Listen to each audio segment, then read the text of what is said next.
We do want to begin. My name is Joseph Kearney, and it is a privilege for me to welcome you this morning to Eckstein Hall, the home of Marquette University Law School.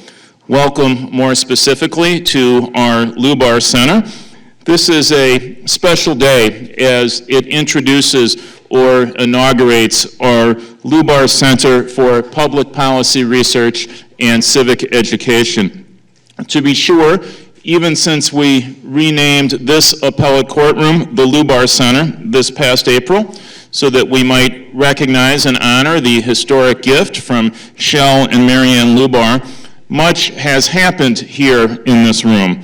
Some of the events here in the Lubar Center during that time have been of interest primarily to Marquette Law School's students, staff, and faculty. Examples would include our Pro Bono Society induction ceremony in late April, a presentation by Baseball Commissioner Emeritus Bud Selig to sports law students, various academic support presentations to current students, and not least, I at least would like to thank the Dean's welcome to the new class of first-year students this past August. Other of our programming here, indeed most of it, has been more oriented toward the public. So a diverse, engaging, and impressive series of guests has visited with us and with the numerous engaged citizens, that is to say individuals such as you, who fill this room so often as today. Amy Goldstein of the Washington Post and author of a new well-received book, Janesville, An American Story. Vince Lyles, CEO of the Boys and Girls Clubs of Greater Milwaukee. Alex Lassery, Senior Vice President of the Milwaukee Bucks. Richard Florida, internationally followed observer of cities and their challenges and opportunity. Vanderbilt Law School's Professor Ingrid Woolworth, an expert on international law in today's world. With this group, too, I have given you only a few representative examples from the very short time span since the name Lubar Center went up the morning of April 25th. So the Lubar Center, this room, has been up and running. But with the gift from Shel and Marianne Lubar, we mean to do more than just more of the sorts of things that we already have been doing.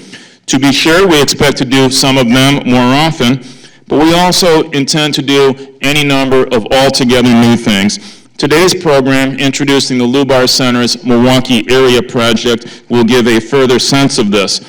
Even as we head toward that, we want to take a moment to celebrate and thank Shel and Marianne Lubar for their extraordinary confidence and support.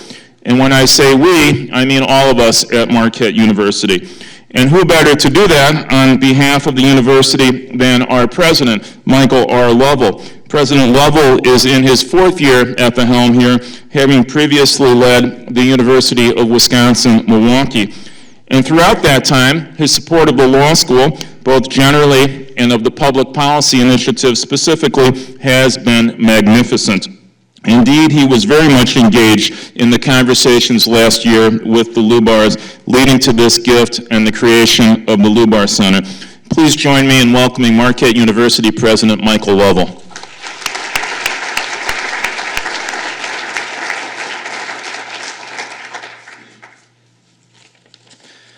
Well, thank you, Joe. I want to welcome you all here this morning. And it really is a great morning for Marquette University. We're here to dedicate the Center for Public Policy and Civic Education. And I think about those two phrases, public policy research and civic education. And it kind of creates an image in my mind about bringing people together. And bringing people together is about talking about our similarities, talking about our differences, and listening to each other and learning from each other. And that is what the Lubar Center is all about. And we couldn't be prouder today to dedicate this from this generous gift from Marianne and Shel. And if you happen to, when you came in, I hope you had a chance to look at this easel, which is right beside me. It's going to be installed in the entranceway heading into the Lubar Center here. And again, it's an image, there's an image of people talking to each other. And there's also a story, an image of two people who personify what it means to connect a community, to lead a community, and make sure people are talking. And of course, that's Shell and Marianne. And, I've been in Milwaukee for a decade now, and there are two people in this city that I think personify what it means to be civic leaders, and it's Shell and Marianne. They are so generous with their time. They are so generous with their resources. All the things they do here in Milwaukee, whether it be the work to bring the Milwaukee Art Museum here, through UPAF, bringing the Jewish community together with the Catholic communities, what they've done around healthcare, what they've done for support for the academic institutions. UW-Madison, the Medical College of Wisconsin, University of Wisconsin-Milwaukee, and Marquette University. There are no two people that have been more generous than Shell and Marianne. So on behalf of the university, I want to thank Shell and Marianne for their faith in what we're doing and their ability to bring people together to bring a better understanding through constructive conversations. Now, Shell and Marianne, we are so grateful to have you here at Marquette University today. We're so grateful to have you in Milwaukee. And I can't thank you enough for your investment into the law school. The law school was already a thought leader. People from around the country looked at the law school as being a place where we talk about important issues. Through your gift, we are going to be a thought leader for this country for decades to come. So I thank you from the bottom of my heart. And today, this is another example of ways that we're talking about the most important issues, facing Milwaukee in our country in general. So, I just want you to know that we really appreciate both of you so much here in Milwaukee. So thank you very much.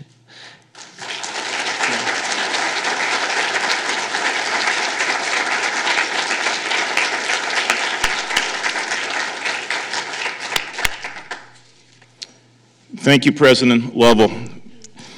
As a graduate professional school, Marquette University Law School is equally comfortable in both the academy and, as it is sometimes called, the real world. This is no less true of our new Lubar Center. Indeed, as President Lovell has suggested, the very name of the Lubar Center, combining public policy research and civic education, reflects that. On the one hand, we do intend to claim as a particular mission through research and learning to deepen understanding of the human condition and the efforts of government to improve it. On the other hand, the center's interest also is, and truly no less, to help all of us, not just those of us at Marquette University, come better to understand the political, economic, and social circumstances of our world. We wanted to offer some independent testimony in support of this. So as part of our introducing the Lubar Center, we have asked Katie Sanders to offer a few words of context or perspective. Ms. Sanders is out there in the real world. She is the executive director of Safe and Sound, a nonprofit here in Milwaukee. She also is a frequent attendee of, even participant in, our public policy programs, or our Lubar Center, as we now call it. This, too, is part of her professional work, as she will explain. By way of brief background, Ms. Sanders is a graduate of the University of Wisconsin-Madison, from which her degrees include a master's in public affairs from the La Follette School. She is a native Milwaukeean who has elected to make her and her family's home here. Safe and Sound, which she leads, has become an important organization, just last year receiving the FBI Director's Community Leadership Award. We have asked her to describe the organization's work as part of her remarks here, but let me say that Safe and Sound provides an example of the ways that civic organizations can improve our communities. And Katie Sanders is an exemplar of the sort of leadership that accomplishing this requires. Please join me in welcoming Katie to the Lubar Center.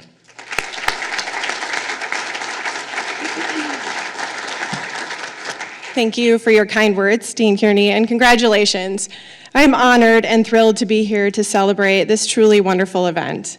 As Dean Kearney mentioned, I'm the executive director of Safe and Sound, which is a Milwaukee nonprofit with the mission to unite residents, youth, law enforcement, and community resources to build safe and empowered neighborhoods. We were founded in the late 90s by a group of community leaders, including Senator Cole, as a response to an increase in violent crime in the city.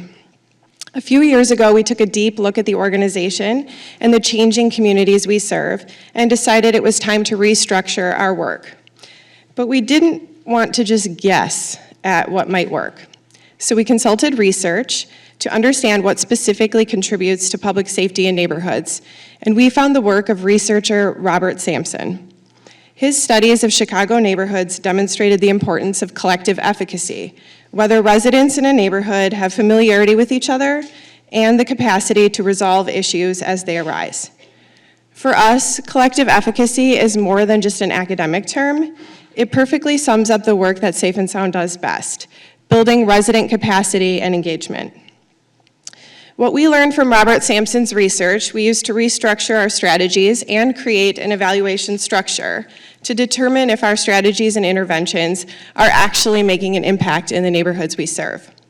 In fact, we commissioned an independent evaluation to assess our early results.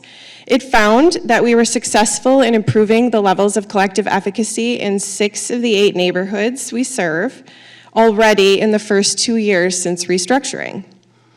And one of the main components of our measurement is a tool that Robert Sampson designed in his work in Chicago. So you might be wondering why this is relevant to this morning's events.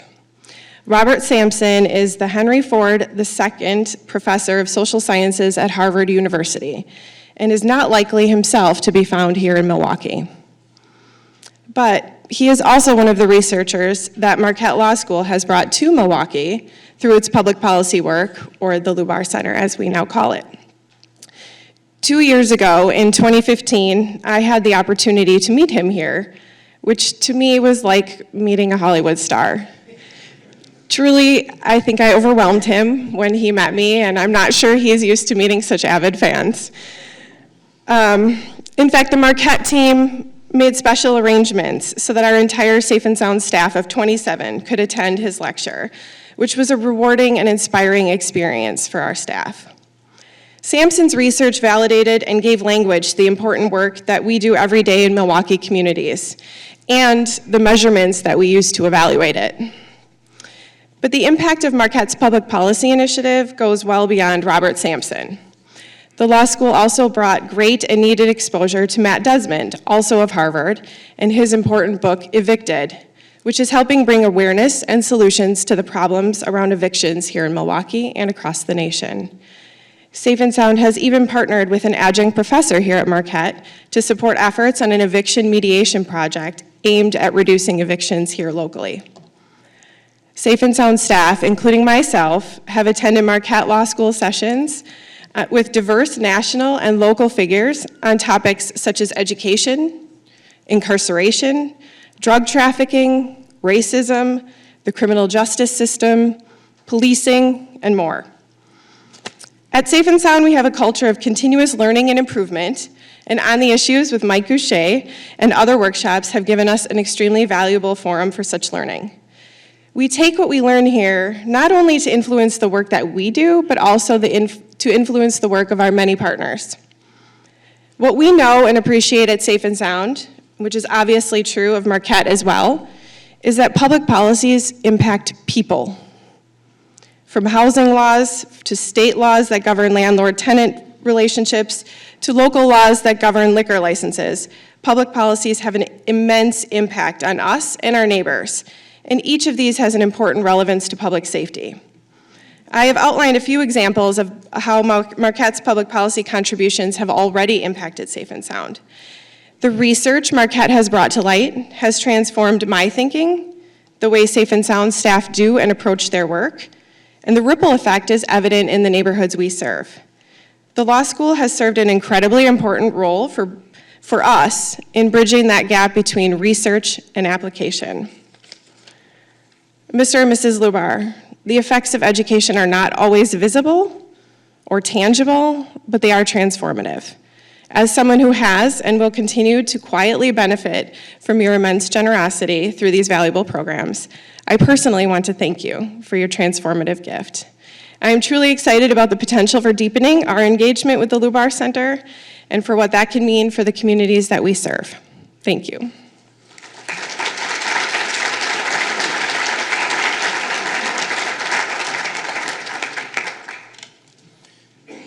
Thank you, Katie. We are very grateful for our association with you.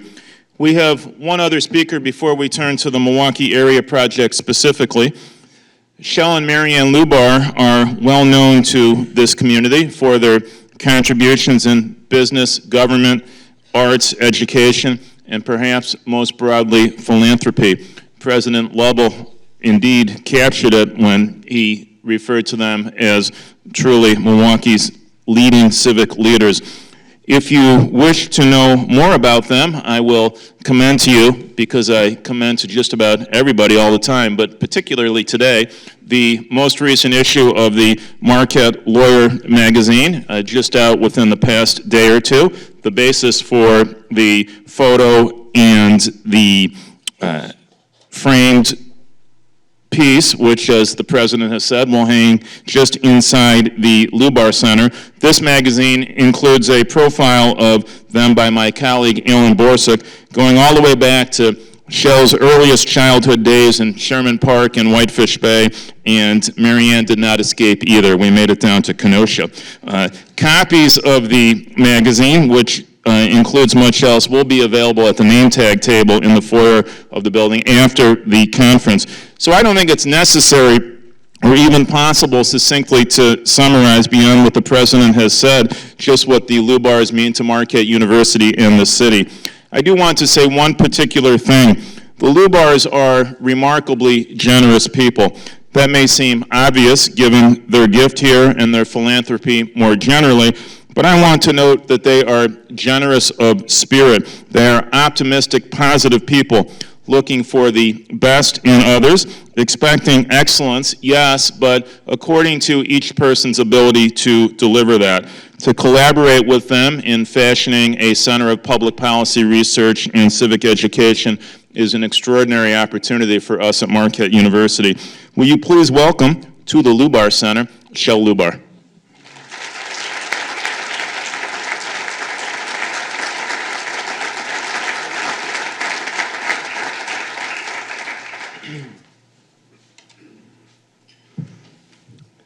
I don't want to read any of Joe's remarks here, so I'll put that aside. I do have my own remarks, but I want to start out by saying we are very thrilled to be associated with Marquette University. It is one of the really, truly important institutions, especially in Milwaukee, but also the whole state of Wisconsin. So, is Mike still here? Oh, there he is. Mike and I worked together when he was chancellor of UW Milwaukee. So I'm familiar with him, and I have enormous regard for him as well as for Joe, who's my pal. But let me start on the things I wanted to say by asking each of you the question of what is the importance of knowledge and education? It is not simply a way to a better job or earning more money. More than that, I believe it is the pathway to a better life, and looking at the bigger picture, it is the pathway to a better and freer nation. In addition to that, I also believe that the wealth of nations can be measured not by the wealth in their land or the oil or gold that comes out of it from the ground or the size of the military forces, but rather by the extent or level of education achieved by its citizens. Intellect is the real wealth of a nation. I also believe there is nothing more valuable to each of us than our freedom. Thomas Jefferson said it best, and I quote, "If you hope to live in a free country whose people are uneducated, you want something that never has been and never will be." For me, Thomas Jefferson was one of our greatest Americans, and his words explain why we joined with Marquette University to create the Lubar Center for Public Policy and Civic Education.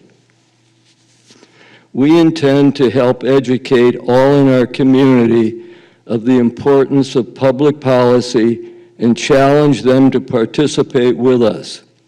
There is so much for each of us to learn. I also believe this objective today is more vital than ever before. And I won't get into the details of that, but all you have to do is look around or read today's Milwaukee paper. After you think about it, I hope you will all agree and join with us. Thank you, and I hope to see each of you here often.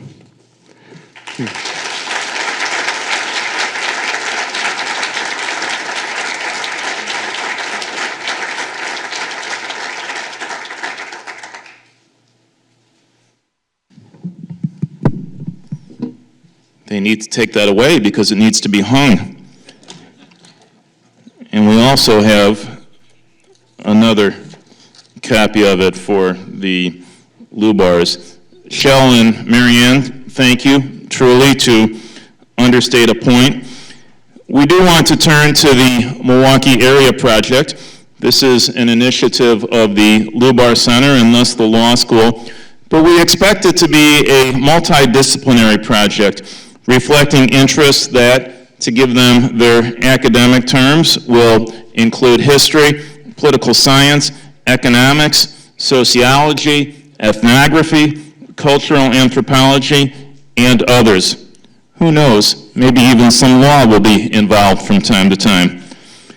Given this, there is no one better at Marquette University to introduce the Milwaukee Area Project than our provost, Dan Myers.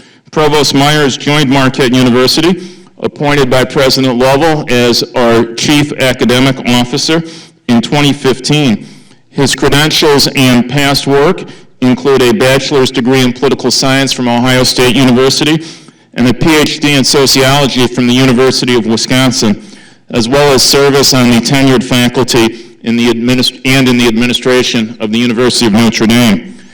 Provost Myers is a champion of the law school, it is true, but it is his own academic work that especially underlies his introducing the Milwaukee Area Project this morning.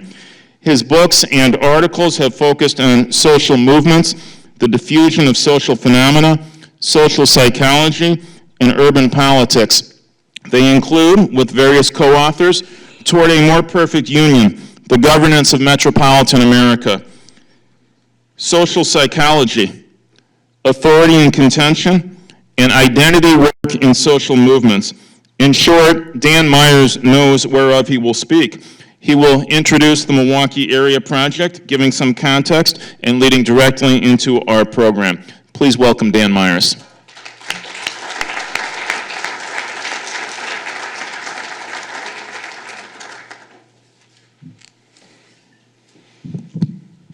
Thanks, Joe. Joe informed me, as he does everyone who presents at the law school, that they are very, I would say, perhaps militant about keeping on to the time schedule. And I know we are on schedule to the minute at this moment. We'll see if I can be part of that team or not as I go through my comments here. Before I start into the substantive comments I wanted to make, I do want to say thanks to Shell and Marianne. What a terrific gift, and it's not just this gift; it's a legacy of supporting the public policy initiative here at the law school, and we're very, very grateful to you. I also want to say thanks to Joe Kearney. Joe is a dean who I appreciate in many, many ways. He's very good at what he does, and I must say, sometimes we get so used to the excellence that we forget to recognize just how remarkable the enterprise is that Joe has created here. It's quite unique, and Joe has been a true visionary in getting this public policy initiative off the ground and developing it really into a true jewel for the university and the community of Milwaukee. So I wanted to recognize Joe for his ongoing and just really tremendous efforts in this area.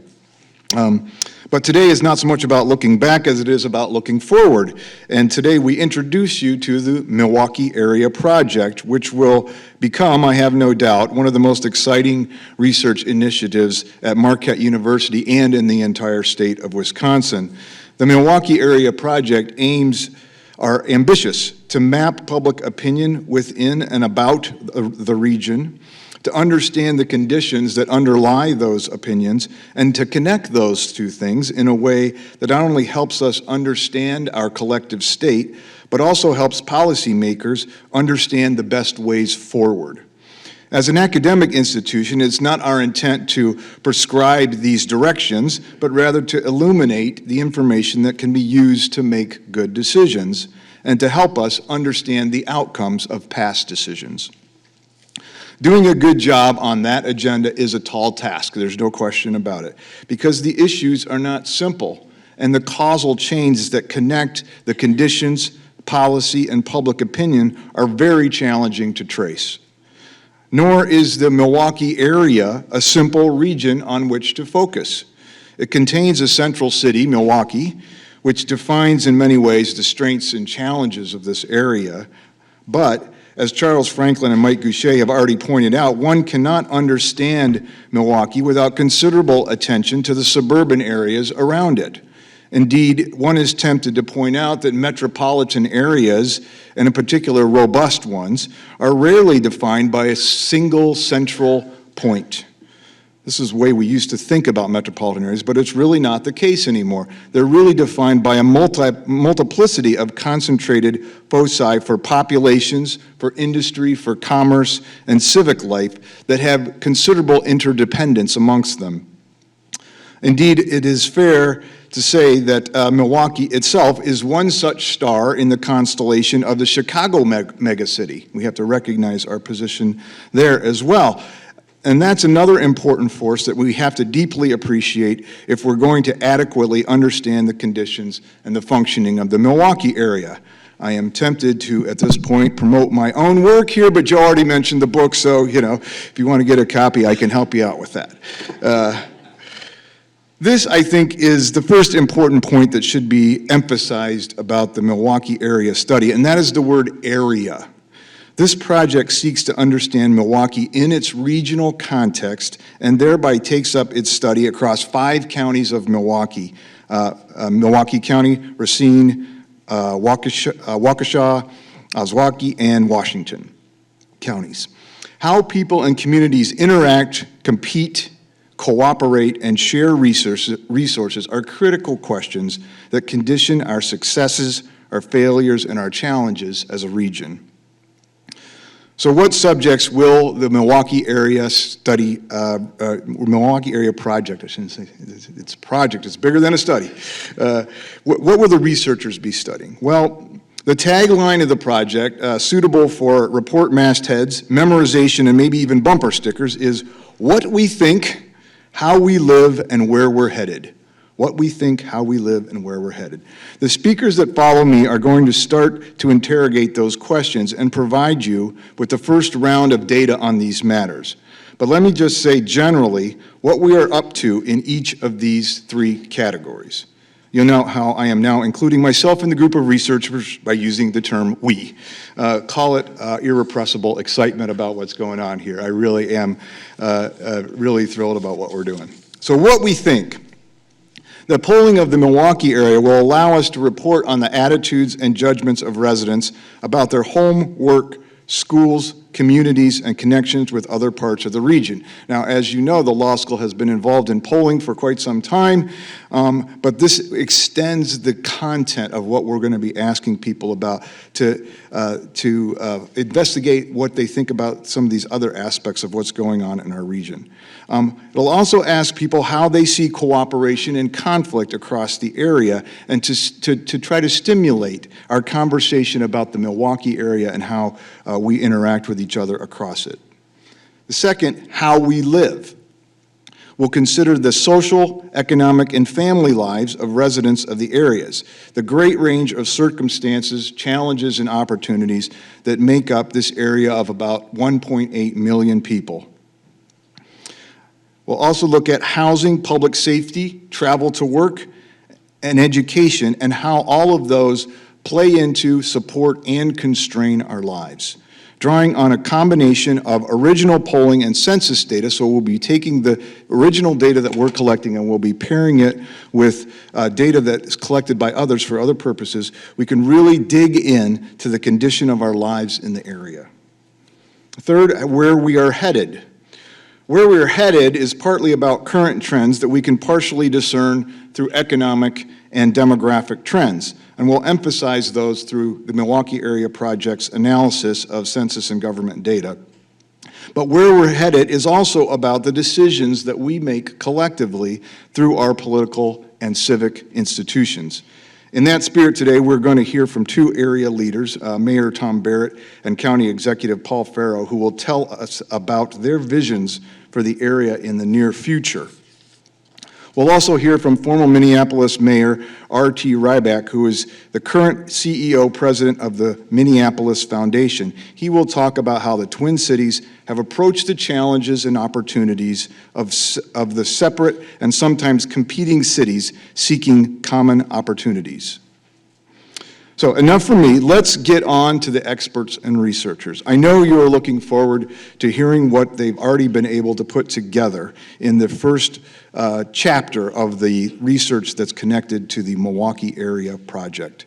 Mike Goucher, Distinguished Fellow in Law and Public Policy, and Charles Franklin, Professor of Law and Public Policy and Director of the Marquette Law School Poll, will be up here in just a couple of moments, and two faces that are familiar to you all many times together up here on this stage. So we look forward to hearing from them. They're going to guide us through the results of a special Marquette Law School poll of the 5-county Milwaukee area. That study is, in its essence, the core of what will be the new Milwaukee Area Project, although that project will extend in other directions as well, as I've mentioned. Following Charles and Mike, we'll also hear from Gene Hassenlop, Vice President for Research and Innovation here at Marquette, as well as John Johnson, Research Associate for the Lubar Center, for more on what we can expect from the Milwaukee Area Project and connected studies. So with that, I'll go ahead and turn it over to Charles and Mike. Thank you.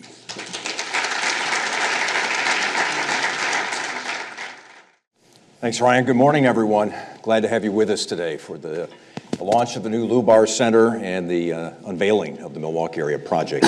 Joining me today is Professor Charles Franklin, who is the director of the Marquette Law School Poll. As Provost Myers mentioned, the poll will be a regular part of the Milwaukee Area Project. We'll be trying to get a handle on the attitudes and thinking of people in the 5-county area over the coming years, and we're excited about what we'll be able to learn from that regular survey. What I want to do to begin with is something that we do at every polling presentation so that everybody's comfortable with what we're talking about. We're going to begin by giving you some details on how many people we talked to, whether these were live phone interviews or robocalls, as they call them, how many were cell phones, where the people we sampled live, and the margin of error. So to bring you up to date on that, I'll turn it over to Charles and we'll begin there. Okay, back again. So first of all, the sample is of the 5-county area here, the counties that adjoin the county of Milwaukee. So Ozaukee, Washington, Waukesha, Racine, and Milwaukee. We split out the city of Milwaukee from the suburban Milwaukee County area, since those are both major population centers. As we always do, we interview with live interviews on both cell phone and landline. Here in the urban metro, we did 62% by cell phone, 38% by landline. That's slightly bigger than we normally do statewide, but that's because more folks in the metro area have cell phones. And the margin of error for the whole sample is 3.5%, plus or minus 3.5%. You will see a lot of things broken down by those regions I just mentioned, the counties and the city. The margin of error is bigger for those, ranging from about 7% plus or minus to just over 10%. That's covered in the polling memo and the methodology statement that's on our website. So 1,200 people, and where did these people live? Let's actually show you. So here's where they live, and these are the regions of the area that I'll be talking about as we go through. Ozaukee, to fit it on the slide. It's the new name. It's We're the new creating name. something Well, here today, we've had the WOW counties for a while. It's time to introduce something new. But Ozaukee in Washington. I should say the percentages here at the bottom are the percentages in our sample, but because we designed it this way, they're also the percentage of each of these regions as the whole population in the area. So this is representative. We're not shorting the 12% in Ozaukee and Washington. They actually do make up 12% of the region. Also, one other thing is this is a sample of adults 18 and over. In our statewide polling that's more focused on politics, we interview registered voters. But when we're interested in the society here as a whole, we're using an adult sample instead. Well, one of the things we want to do with this project is we want to get a sense of how people feel about their communities, about their schools, about their personal safety. That's all important. But we also want to talk to folks about important public policy issues that are in front of them and that the people in this 5-county area would be affected by. So we're going to begin today with a public policy issue and something that has gotten a lot of attention, one of the biggest stories in southeastern Wisconsin in the last year or so. This is the announcement that Foxconn, the Taiwanese tech giant, will be locating a huge new plant in Mount Pleasant in Racine County. It's supposed to create about 13,000 jobs over time, also jobs from other suppliers. That's the promise. The state of Wisconsin said we'll give you $3 billion in incentives in order for you to locate this plant here and do business in the state of Wisconsin. First Taiwanese tech giant plant in the state of Wisconsin. So we wanted to find out how people in southeastern Wisconsin feel about this. The governor says it's transformational. How do people in this region feel about it, Charles? First, I want to say I'm really glad they moved it out of Kenosha into Racine, so they're in our samples. So it was very helpful from a research design point of view. So we asked 3 questions about this, and I'm going to take you through each of them. The first is about the broad economic impact. Do you think bringing this big plant is going to substantially improve the economy of the Milwaukee area? And you see that people are relatively optimistic about that. 54% say that it will improve the economy here, but there's 37% of naysayers who are not convinced that it will have that substantial an impact. And a little surprising given how much conversation there's been about Foxconn, 8% say they really don't know. Moving on. Is it worth the $3 billion in state funding? Here, people are more skeptical. 48% say that Foxconn will, in the long run, pay back the $3 billion or more, $3 billion investment or more than pay that back. So I'm just calling that worth it.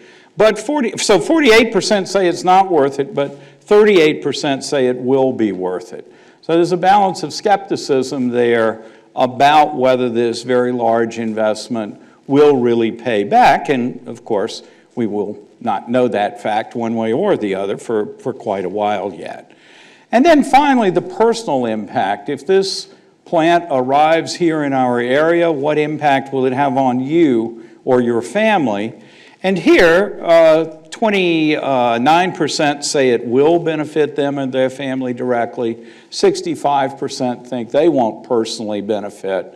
But as you saw from the first slide, the majority think overall the economy will be improved because of this. If you look in the region, Charles, how do people feel about this question of whether the $3 billion in incentives will actually be worth the cost? Right. And here it's kind of nice because, we do have a regional breakdown. First, on substantially improves the economy, you actually see Racine in the green 71%. Racine County just a little more optimistic than the others, though it's a trivial difference, but you see the Ozaukee in Washington and Waukesha are quite high on this. It drops off in suburban Milwaukee a little bit, but surprisingly drops off even more in the city, and that's something to keep an eye out. You'll see this come up as we go, that folks in the city are a bit more pessimistic about the benefits of this, whether to the region or ultimately you'll see to themselves. If we go to whether it's worth it or not, then again you see a different pattern actually. It's Ozaukee, Washington, and Waukesha that are the most optimistic that this will be worth the money. Racine, the most directly impacted area, is in between, and then it drops off in suburban Milwaukee and drops off a lot in the city of Milwaukee. I promise we're not going to talk much about this today, but the role of partisanship undoubtedly plays a role here in terms of who you're looking to for cues about this uncertain future. And finally, the personal impact is, again, highest where you would think it is, in Racine, in the middle. Just slightly more people, 49% think they will benefit from it, 47% don't think their family will they or their family personally will. But then it drops off in both directions as we move further away from the plant. And I actually rather like that, because you would think that if it's in your backyard, you're more likely to see personal benefits. So this sort of supports the idea that the people are telling us things that make sense. So we're beginning with a public policy issue. Let's flip back to how people feel about their communities, Charles. And one of the things we ask them to do is rate the economic conditions in their communities. This is such a topic of discussion, is how's your community doing? A lot of that, not all of it, but a lot of that is the economic condition. And when we look at the region as a whole, you still see this pessimism of 9%, just 9%, saying the conditions are excellent. This is something that we've seen since the Great Recession, and it's lasted all this time, that the top end of categories, whether it's state or national polling, remains pretty depressed. People are not willing to say the economy here or in the country is excellent. So it is quite low. The balance between good and fair is okay. 42%, 4 in 10 say the economy here in their community is good, but it drops off to fair at 33 and poor at 14. And we'll again see some differences across regions here. On balance for the region, kind of good, 51%, either excellent or good, but a fair number, 47%, sort of seeing that glass not even half full. What do they think about the future, 10 years out? Yeah, and this too matters a lot. Do you think we're headed in a good direction or not? A little more a little more positive about the future. 11% think much better, 30% somewhat better. A lot of people say things will be kind of the same. So if you put all of those together and call that, well, okay, or good, there's a fair balance. But there are some somewhat worses, and then there's some real pessimists at 9% who really see a worse future. This is where the payoffs of Foxconn, but also all the developments that you see going on in downtown, the construction boom and all of that, may very well chart our path to that future 10 years from now that we're only sort of speculating about here. We're asking people to speculate. But there's a sense of optimism, but it's not overwhelming by any means. We also asked people in our poll to rate the job opportunities that are there for young folks. This is really important stuff. This is one of those things where we talk about whether people are optimistic for their kids or their grandkids, as the case may be. And here, it's not quite as good a picture. The biggest category, 38%, say job prospects here for young people are only fair. And another 18% saying they're poor. So this is an area where optimism suffers quite a bit. And even if you think the current economy is not that bad and maybe even the future economy might be better, this prospect for young people is a problem. We talk about the brain drain and kids growing up and moving to the Twin Cities or Chicago or other places. It shows that it's also in our heads a little bit that maybe we don't think our kids have the best opportunities here. I don't want to understate that there are a fair number of good and excellence here too, and some of the dynamism you see in downtown and in the startup communities here certainly belie the notion that there's not a good future, but it's not as strong as we might wish. How much of this depends on where you live, your view of the economic conditions? Yeah, quite a bit, and you would expect it to. So let's just state the absolutely obvious, and that is that Ozaukee and Washington and Waukesha are three of the wealthiest counties in the state. They're well-off, high average income, median income communities. Racine and Milwaukee as a whole, and the city in particular, are lower in income. And everything we're going to see here today that has a regional focus has that looming in its background, and that's simply a fact. So it turns out that the optimism is greater, or rating of your current conditions are greater, in the wealthier suburbs. It drops off in the Milwaukee suburban communities, but drops off a good deal more in Racine and drops off still a little bit more in the city of Milwaukee. We also ask people to describe their family's financial situation. This gives you a sense of how they're doing right now. We've been asking this question now for quite a while. Are you living comfortably?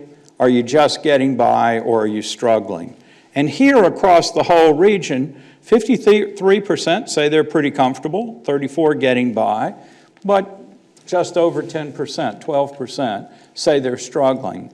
Now, I did look and compare that with our last statewide question on this back in June, and this turns out to be almost identical to what you see in the statewide polling. So taking the region as a whole, both those wealthy areas and the not so wealthy areas, together we look a lot like the whole state. Not better, not worse. Let's jump back to another public policy issue question. So in southeastern Wisconsin, another big issue has been the diversion request by the city of Waukesha. So the city of Waukesha wants 8 million gallons a day of water from Lake Michigan because the city of Waukesha has serious contamination problems, radon contamination problems. So this has now been approved. It is going to happen. But yet it's been the subject of a fair amount of debate, whether this is a good idea. And so we ask people about it. What do they think, Charles? Yeah. And this is one of the kinds of issues that have often divided the area, right? Among other things, the treated water after they use it is supposed to, as I understand it still, supposed to flow through Racine County. It comes from Lake Michigan. Milwaukee has a certain interest in the lake out here. So you see the conflicts, and we're going to touch on other conflicts as we go. But what we see here, is that now, even though this was controversial as it was being debated, 63% across the whole region now support that diversion of water. 24% are opposed, and 13% haven't heard enough to say they don't know.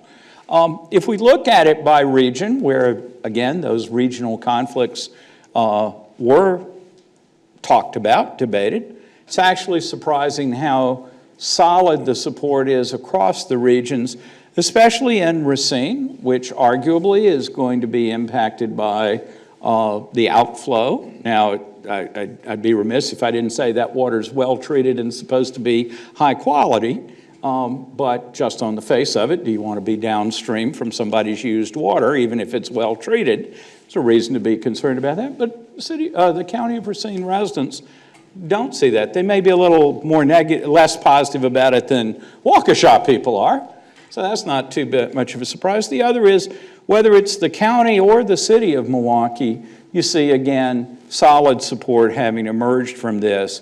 When we asked about this almost 2 years ago, it was a bit more split in the area about these things.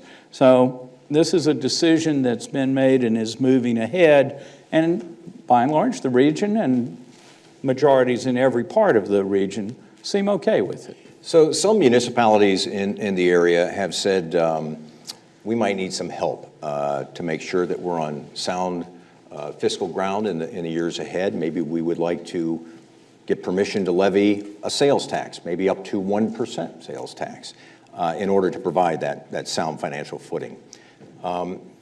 Do people support that idea, Charles, of raising the sales tax? And this is an interesting question because you hosted talk with the Public Policy Forum, which surprised me, actually, I didn't realize this, is Wisconsin cities in general get so little money out of their own, that's under their own control. We are much more dependent on the state collecting revenues and passing it as aid to municipalities, as opposed to other states where cities are much freer to raise their own revenue, though in almost all of those cases they also give up on the state aid side. So you can debate about what's good or bad, but certainly we are, as a state and as a metro region, one where for all the talk of local control or local government being closest to the people, we actually tie the hands quite a bit. So that's the background of this question. But we asked specifically, with a little bit of that background that cities don't have much control, would you support up to a 1 cent sales tax if approved by voters through a referendum, an important caveat?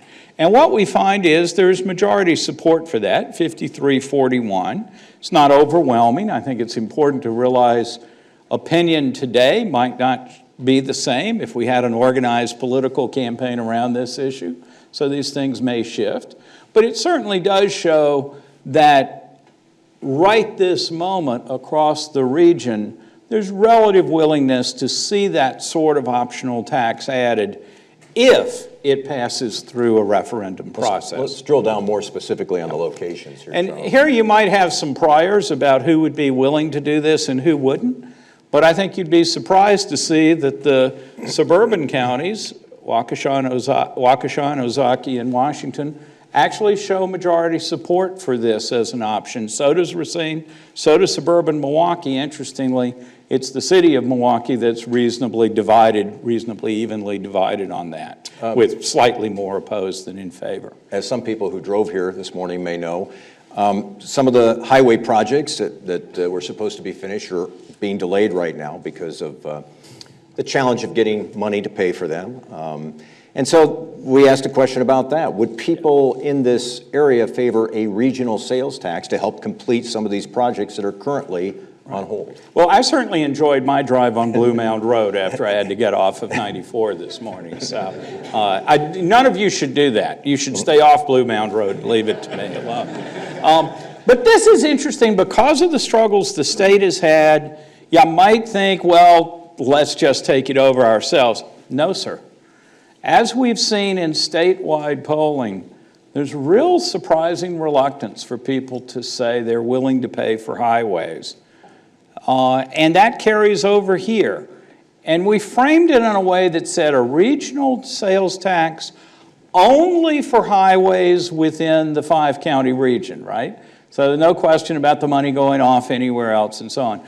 Despite that framing, more people are unwilling to see a tax increase for highways than are willing to.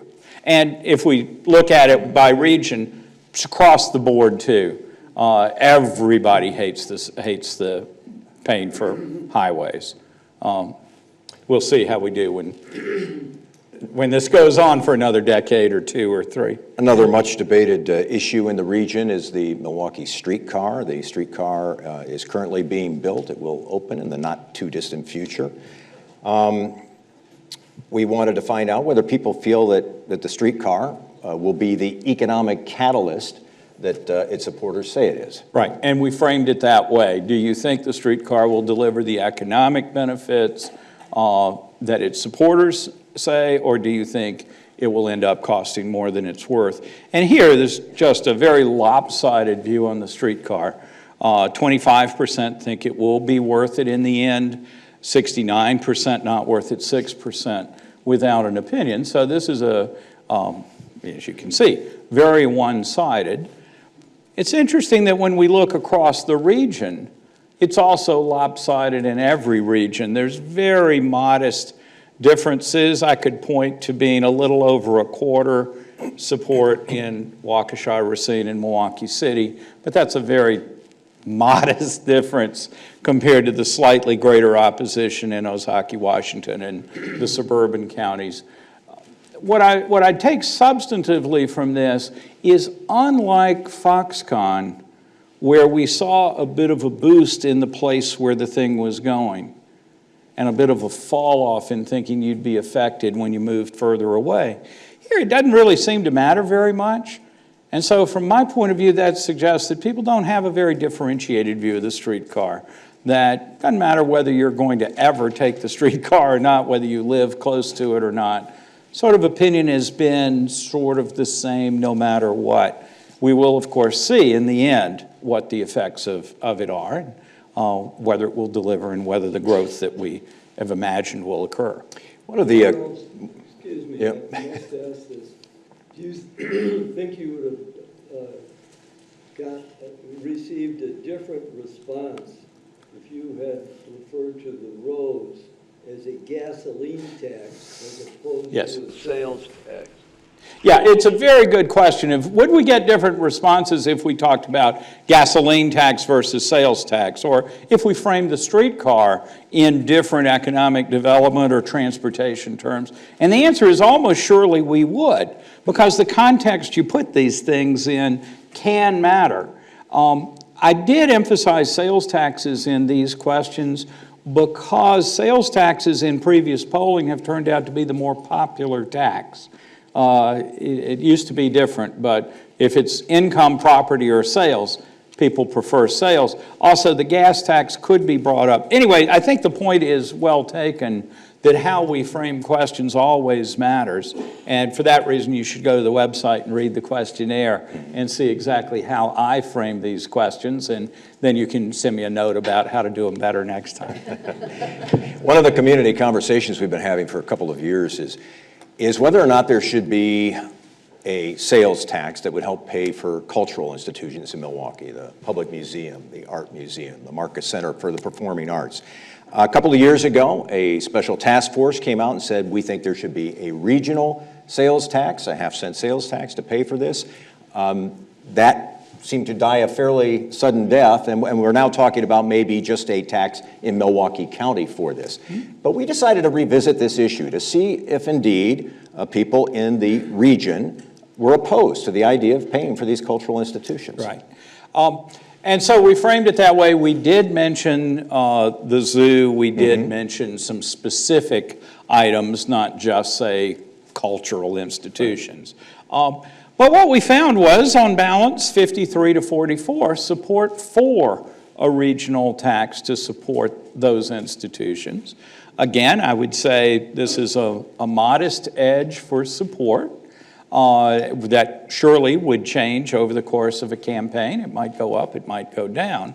But to at least some notions that say this notion is dead on arrival, not really so much from this. What's more, where you might think there'd be real divisions about taxes in the region that specifically benefit institutions that are almost all located within Milwaukee County, you see some divisions, but they're not maybe as stark as you'd think. Waukesha County, a majority support the idea of a regional tax for these institutions, though Ozaukee and Washington are pretty substantially opposed. Likewise, Racine is on balance a little opposed, though not by very much, and the suburban Milwaukee area and the city area are high in support. So I think this is a mixed picture that certainly says this is open for lively debate, and in at least one of the major suburban counties, what might have been expected to be opposition to this actually looks like a moderate amount of willingness to support it. Speaking of regional sales taxes, we're all familiar with the tax to help pay for Miller Park. That was very hotly debated a number of years ago. With the passage of time, Charles, how do people feel about that? Do they still think it was a good or bad idea? Well, I think this is the most telling thing of all. This was one of the most divisive moments 20 years ago. We had a recall over it and so on. Now, people are pretty good with it. By really a more than 2-to-1 margin, 66 to 25, people think the park was worth it. And the option of simply not having it is quite unpopular. Now, in a different world, perhaps this would turn around, but my point simply, and it refers to some of those others that we've been talking about, whether Foxconn's worth it, whether the streetcar is worth it, whether you'd favor these sort of taxes. A lot of this stuff, the advocates make it sound like we know for sure what the outcome is. We don't always know for sure. On balance now, people across the region have been won over to the ballpark, and in fact, look at it by region, and it's Even in overwhelming Racine across County. those, even in Racine County, which was one of the real hotbeds of opposition. I don't think, and I don't want to interpret this as saying, in general, very many people are ready to hand over money to people and institutions in other areas. But I think given particular purposes, we might sit back a little bit and appreciate that folks are more flexible about these things, even in the case of cultural institutions that are going to be located in a different county. And in the case of the ballpark, granted, it may have taken 20 years to get over the unhappiness, and a few people aren't over it yet. But it does matter what happens in the fullness of time. This next question, Charles, goes to how we think of ourselves. Do we really think of ourselves as being in this together? Yeah. And this is a question that I posed as an agree-disagree question. The statement is, when you get right down to it, I really care about where I live, and I don't care that much about conditions in other parts of the area, okay? And, you know, maybe that's a little bit of a grumpy phrasing, but we do presumably care where we live, and indeed, we've probably chosen where we want to live to the extent that we're able to choose, because we care about that location. But what you see is people, nearly 80%, disagree with that assertion that they primarily care about home, and that they do care, and assert that they do care about elsewhere. Again, I don't think we should take this in the sort of Pollyannish way that therefore it guarantees that folks throughout the region are ready to come to the aid of folks elsewhere in the region. But I do think it shows that the notion that we are purely self-interested about our own situation maybe deserves a little bit of re-examination. Whoops, sorry, I mistook the next slide. Well, the next series of slides actually are going to deal with the subject of race. Important topic in the Milwaukee area. And we're going to begin by asking people how they think race relations are where they live, in their community. Right. And so what we see is, 18% very good, 45% somewhat good. So that's a bit over half, a fair bit over half, that are at least modestly optimistic. But we do have the 20% somewhat bad and the 14% total of a third, 34%, who see race relations in the area as at least somewhat bad. Mm-hmm. So a divided picture at best.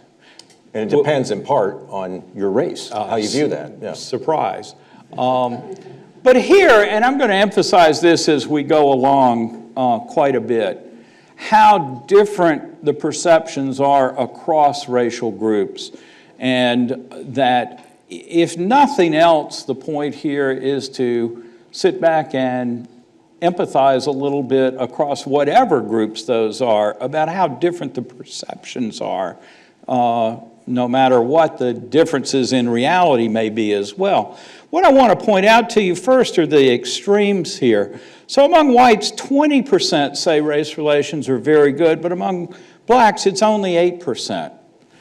Among whites, only 10% say very bad. Among blacks, almost 3 times as much, 26% very bad. Hispanics fall in between those two groups at 12% very good and 19% very bad. So on these two extremes, you see whites with a much rosier picture, blacks with a much more negative view, Hispanics in between those two. But now look at the middle two bars, and you see a sort of surprising similarity. By 2 to 1, whites think it's somewhat good rather than somewhat bad. Among blacks, 2 to 1, somewhat good, somewhat bad. Hispanics, somewhat good, somewhat bad. So I think the point here I'm trying to make is that we have an important element of all of the communities that see the extremes, either good or bad, as especially salient. But we also see a lot of folks in these two middle categories that see a mixed picture, but on balance, more good than bad.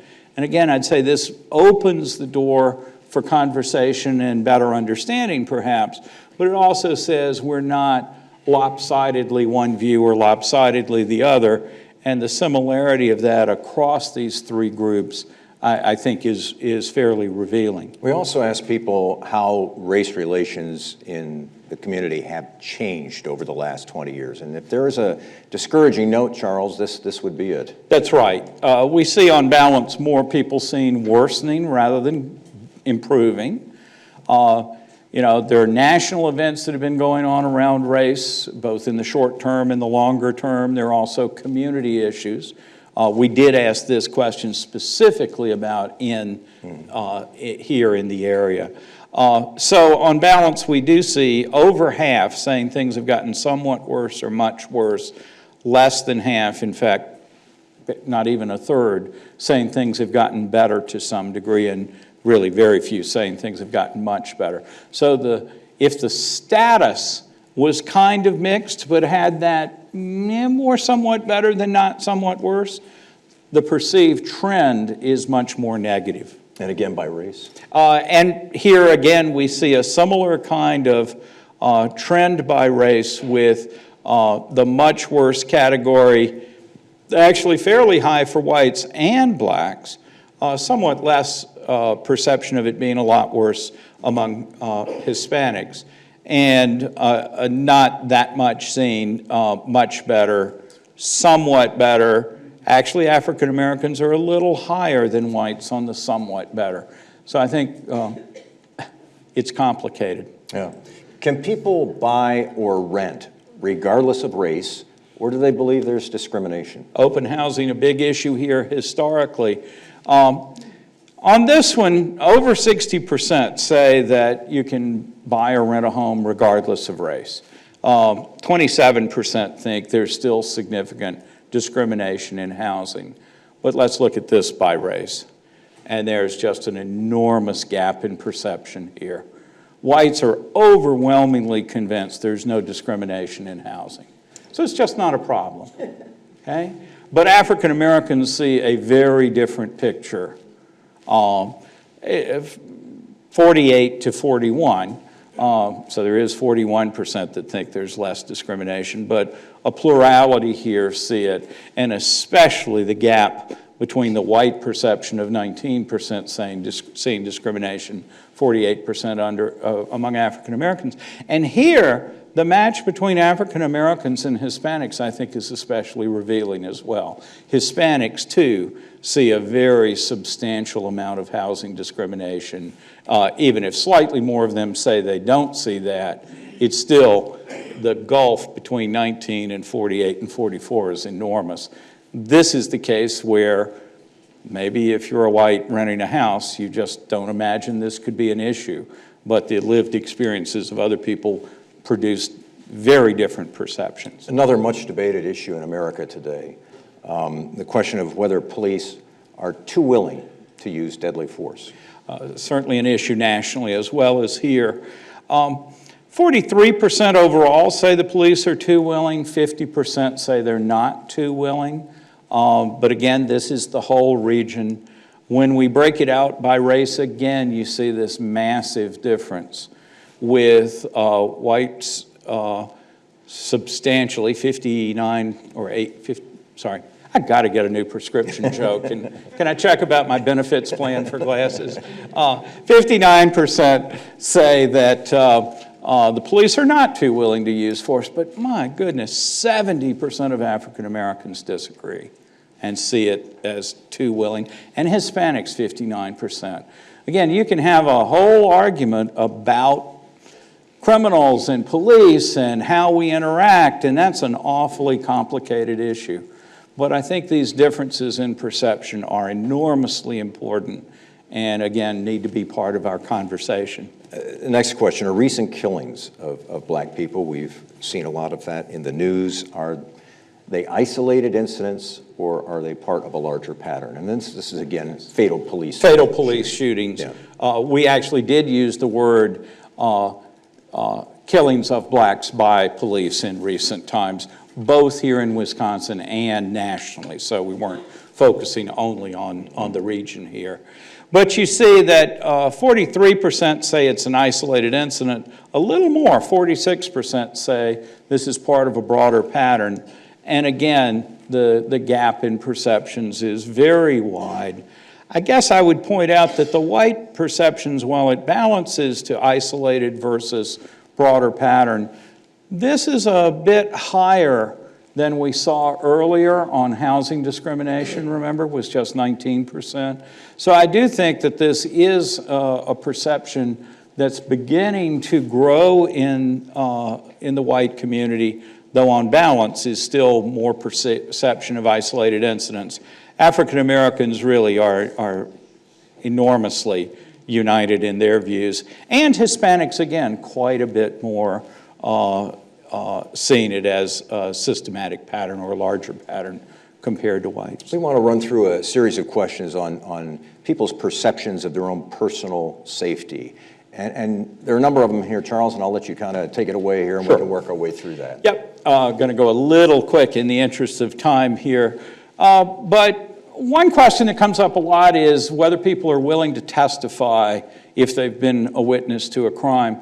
I asked the question a little bit differently. Do you feel that you or your family would be at risk of retaliation if you testified in a serious crime, about a serious crime? Or do you feel pretty safe to testify? More feel safe than at risk, 2 to 1. But if we look at it by race, again, there's a very big difference here. With whites, 24 to 71 feeling safe, but blacks feeling at risk, 52 to 40, and Hispanics, again, in between, a little more feeling safe than at risk. But again, this says something about the perceived dangers of participating in the criminal justice system, whether it's testifying or giving evidence or cooperating. I think I have this one, yes, by region. Here you see that most of the suburban regions feeling safe is pretty high, but it goes even within the city.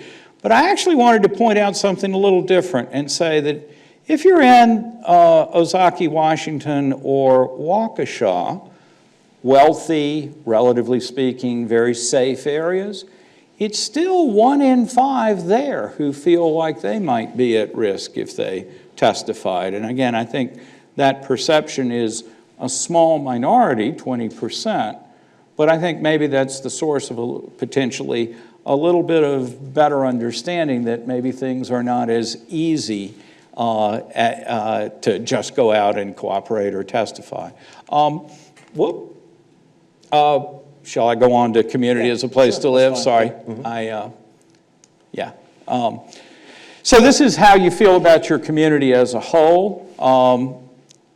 Excellent, 27, good, 41, but 20% in only fair, and 1 in 10 live in a community they would call poor. But then we zeroed in and said, now later in the questionnaire, after some separation, how do you feel about the neighborhood you live in, okay, as opposed to the community? And you'll see over to the left that the bars go up a little bit. People do feel better about their neighborhood, even if they have some qualms about the community as a whole that they live in. Those differences are not huge, and there are still some that feel like where they're located is not doing so well. But we do feel a little bit better situated in our own neighborhoods. A very fundamental question. How safe do you feel walking alone at night? The classic question, do you feel safe walking alone at night or not? And actually, almost 80% feel pretty safe or completely safe, but there's this big group of 15% that say they just never go out at night.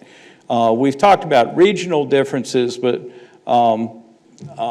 let's look at it by gender, by sex. And here, it's striking that men feel by 2 to 1 completely safe, and by 3 to 1, women feel like they can never go out alone, okay? And that doesn't get talked about as much, I think, as some of the other things, but it's worth noting. Also, relative wealth can buy you safety. Again, I don't think anybody's really surprised by that finding. But it's striking that when we go from the bottom third of income, just 23% feel completely safe, goes up to 39% in the middle incomes, and then the over 75 is about the top third of income in the state. Goes up to 58%, and you can see the never walk alone going down across those categories as well. So wealth buys us things that we prize, and one of those, safer communities, or at least a sense that the community's safer. And also by location, I think you have? I'm sorry, Yeah. and we do have it by region, and it's not surprising here that the big wealthy suburbs are very, very safe. You saw the implication of that before, and that drops off as we come into the city, and in the city, 21% completely safe, 40% pretty safe. It's probably worth emphasizing that is 61%, a solid majority that feel at least pretty safe in the city.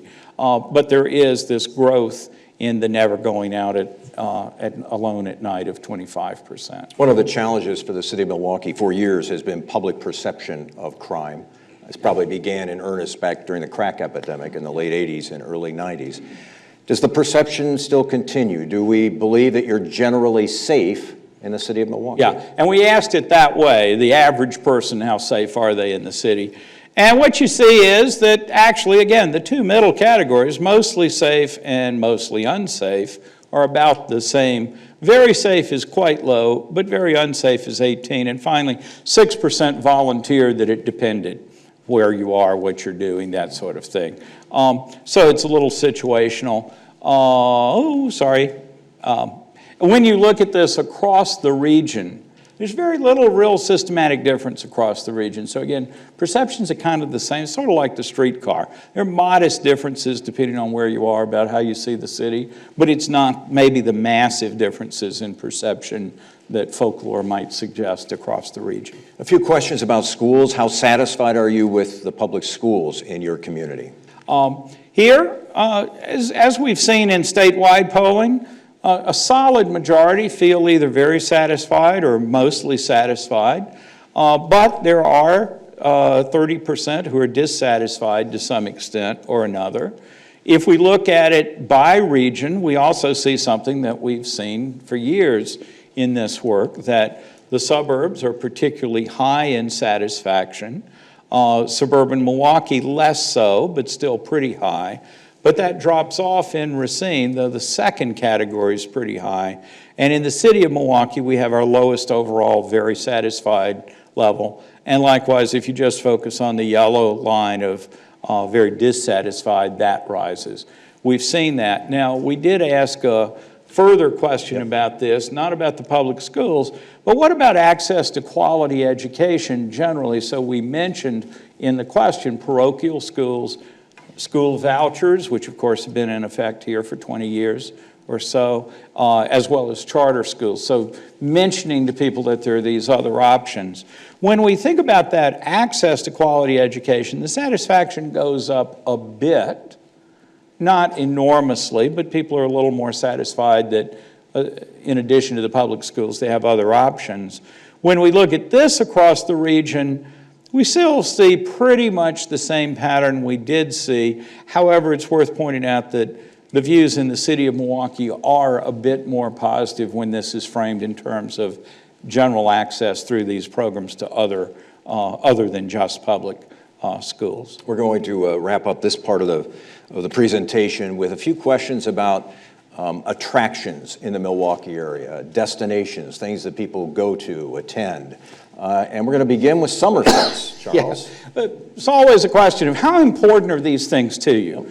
And, you know, are they in fact intangible things, or are they things that really do up the quality of life? So how important, and people love Summerfest. 62% say that's very important to the Milwaukee area.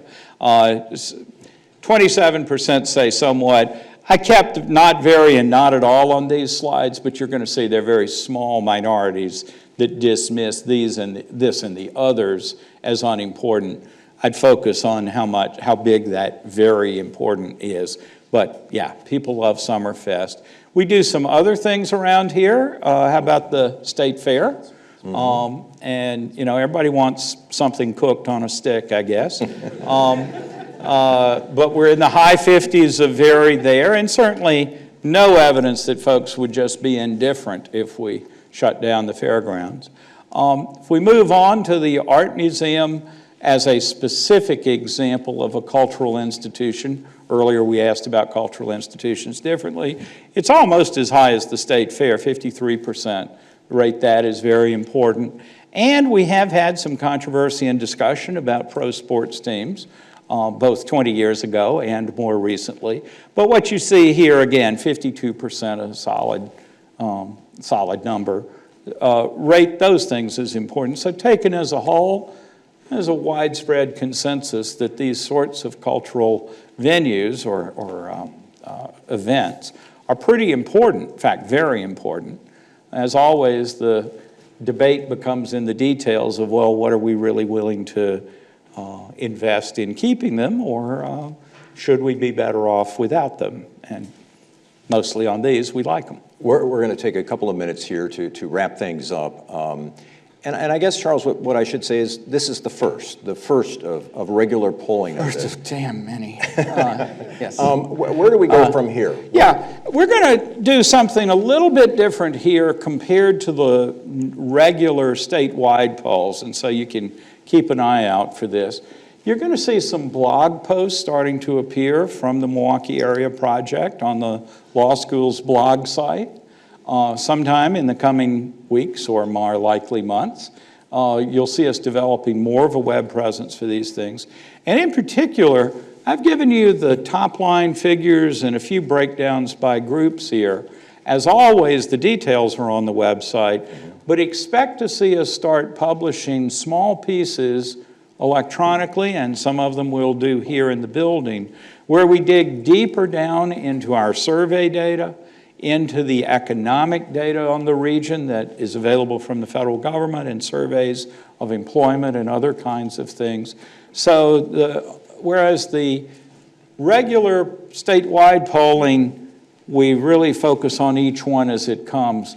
On the Milwaukee Area Project, this is a commitment over the long haul to put out a continuing series of things, and your best stop in the short term is going to be the law school blog page to see that appear. We will put up some stuff in the next day or two that expand on what we've said, and then we'll trickle that out over the next week or two, and then you'll start seeing it as a regular feature there and eventually on its own website. And we do want to assure people that while this is a new initiative, the polling of the U.S. Senate race and next year's governor's race, that will continue too. I enjoyed not asking a horse race question so much. I think maybe we'll just never ask about who you're going to vote for again. That's something we could still consider for the future. Yeah. Well, Charles touched on this about the fact that there is a data analysis component to the Milwaukee Area Project, and to give you a sense of that and to put our work into some context with that of the larger university, I wanted to hand it over to the woman behind me, Professor Jean Hassenlop. She is the university's Vice President for Research and Innovation. Jean? Thank you, Charles. Good morning. As Mike noted, I'm Jean Hassenlop, Marquette's Vice President for Research and Innovation, and I'm simply delighted to be here this morning to celebrate the launch of the Luber Center for Public Policy Research and Civic Education, and specifically its first initiative, the Milwaukee Area Project.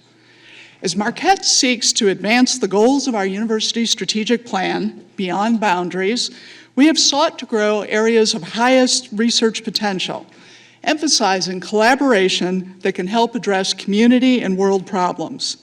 Some of our most critical efforts, strategic efforts, have involved regional collaborations that allow us to build upon our significant faculty strengths to address key issues for our region and beyond. And many of these have been supported through the university's Strategic Innovation Fund, which is now known as the Explorer Challenge.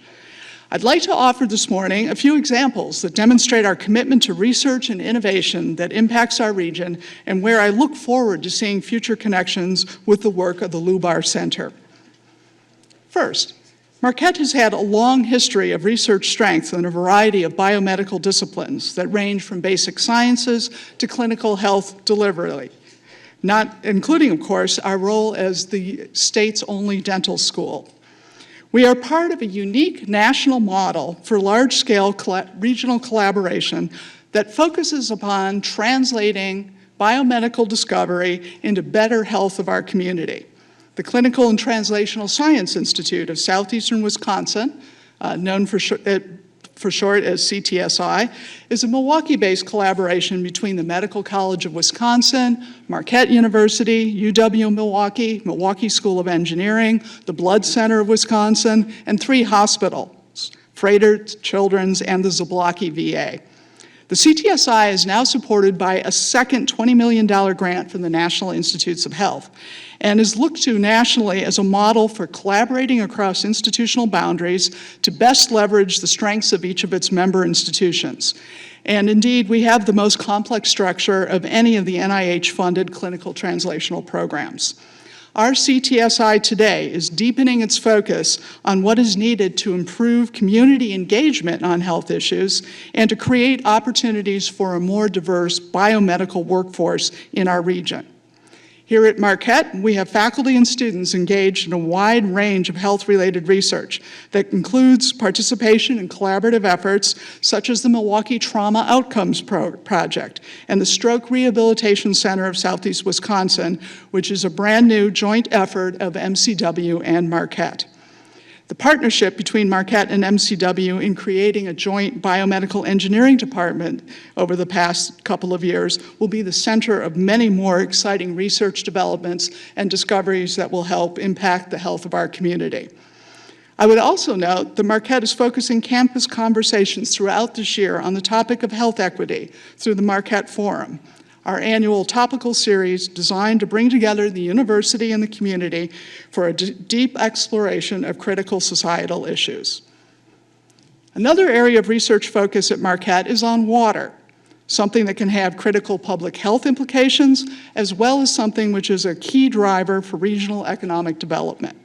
Milwaukee is, as you know, a growing hub for research on solving the world's water problems through the work of the Water Council and the unique opportunities for collaboration that are available through the Global Water Center. Our researchers here on campus in the Water Quality Center, which is housed in the Opus College of Engineering, the Water Law and Policy Initiative here in the law school, and scientists and social scientists from across campus are part of the growing partnerships between academics, corporations, startups, government, and non-governmental organizations that all center at the Global Water Center. Beyond the scientists, engineers, and policy experts, our water-related activities also include our Haggerty Museum of Art's sponsorship of artist Mary Miss, who is creating a platform for citizens to explore their relationships to natural water systems and the infrastructure that supports their lives here in Milwaukee. Water research has also been a means of engaging high school students in learning about careers in science, technology, engineering, and mathematics. This year, we've launched a program that is bringing students from Milwaukee Marshall High School to our labs in the Global Water Center to get hands-on experience with water science and engineering, as well as to meet representatives from regional companies and startups. In another example, from right here in this very neighborhood, we are building research programs that strengthen the work of the Near West Side Partners Initiative. For example, the Marquette Democracy Lab and the Klingler College of Arts and Sciences trains students in evidence-based research and works with the community to identify policy interventions that can increase civic engagement in our communities and make all of our neighborhoods safer, healthier, and more sustainable. My final example is while the Milwaukee region and Wisconsin as a whole is not highly ranked for startup and entrepreneurial activity by external groups such as the Kauffman Foundation, there's really much going on here to help startups. The region is growing its efforts to build partnerships, including the Commons, which brings together college students from over 20 local campuses in a unique entrepreneurial skills accelerator program. And I would note that Marquette sends the most students of any of those campuses to the Commons every semester. M7 has also been exploring how to better leverage the regional entrepreneurship ecosystem, convening teams to explore how to marshal our resources in this domain. I'd note here the good work of the Law and Entrepreneurship program in the law school in all of these efforts. Marquette's Social Innovation Initiative runs something called the BOOST program. adapting an international-based program that was originally launched by Santa Clara University in Silicon Valley. And what we've done is we've taken their program for international social enterprise development and have adapted it to meet the needs of domestic social enterprise development here in Milwaukee. Boost provides support for early local stage social entrepreneurs to develop sustainable business and growth plans, as well as to help nonprofits rethink their business strategy. There have been 36 groups that have gone through Boost to date, and these have already impacted over 1,600 lives in the Milwaukee community, and these numbers are continuing to grow. These examples and many other individual projects taken on by our students and faculty are examples of the initiatives that will be strengthened by the work of the Lubar Center. I'm excited by the new possibilities that will emerge as the Milwaukee Area Project connects with many of these research and innovation initiatives. One particularly important need is to develop good data sources for our region, and we are going to see some of what is planned through the work of our next speaker. I am now pleased to introduce John Johnson, the Lubar Research Associate, who will share some introductory materials on his work on the Milwaukee area. I've had a chance to preview some of the presentation, and I am excited about the key role that his research will play in as the Milwaukee Area Project develops. John grew up in rural West Central Illinois and majored in history and political science at Western Illinois University. After graduating, he earned a master's degree in political science from the University of Illinois at Chicago, where his research focused on local politics and municipal elections. In April 2016, John took the position of Lubar Research Associate at the law school, where he works on the Marquette University Law School Poll, as well as numerous other public policy research projects. He lives in Bayview and spends his weekends in state parks across Wisconsin. So please join me in welcoming John.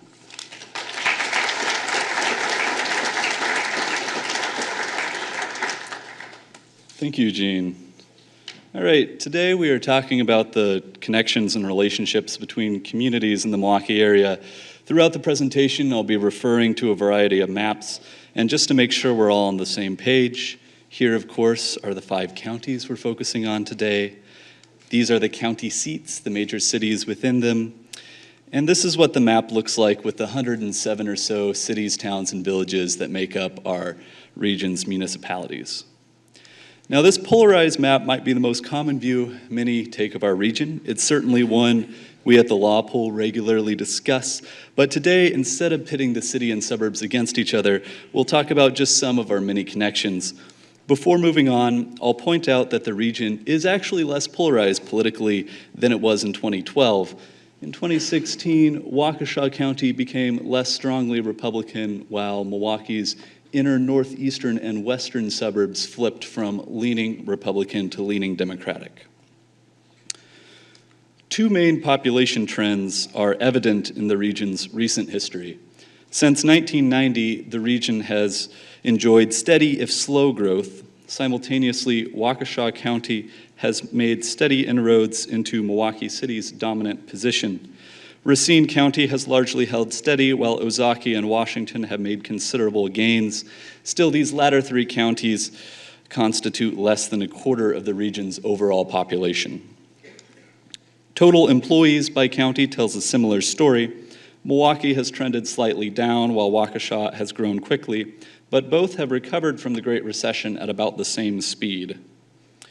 Total wages is also very similar, although Milwaukee's total wages have mostly held steady rather than declined. In 2016, people working in Milwaukee County brought home around $25 billion. People working in Waukesha County earned around $13 billion. Workers in the entire region earned around $45.6 billion. Now, this is referring to total wages paid to all the workers in each county. It includes workers who live in a different county from the one they work in.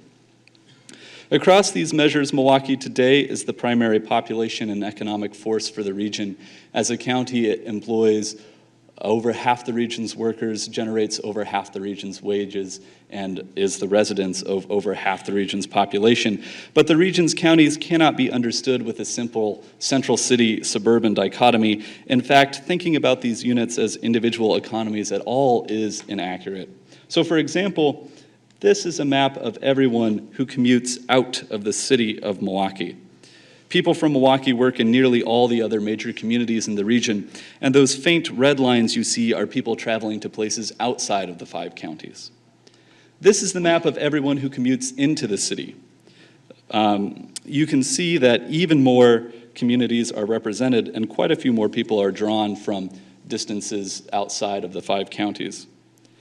Finally, this is the commutes to and from each municipality in the 5 counties. Imagine if everyone lived where they worked. If that were true, none of these lines would exist. Notice this primary axis of Milwaukee, Brookfield, Waukesha, and Wauwatosa. That is a major economic core of the region. Racine County is less connected. Quite a few workers travel from Racine to Milwaukee and Waukesha, but comparatively few workers go in the other direction. So that's something that Milwaukee and Waukesha may need to work on to maximize their potential benefits from the Foxconn factory.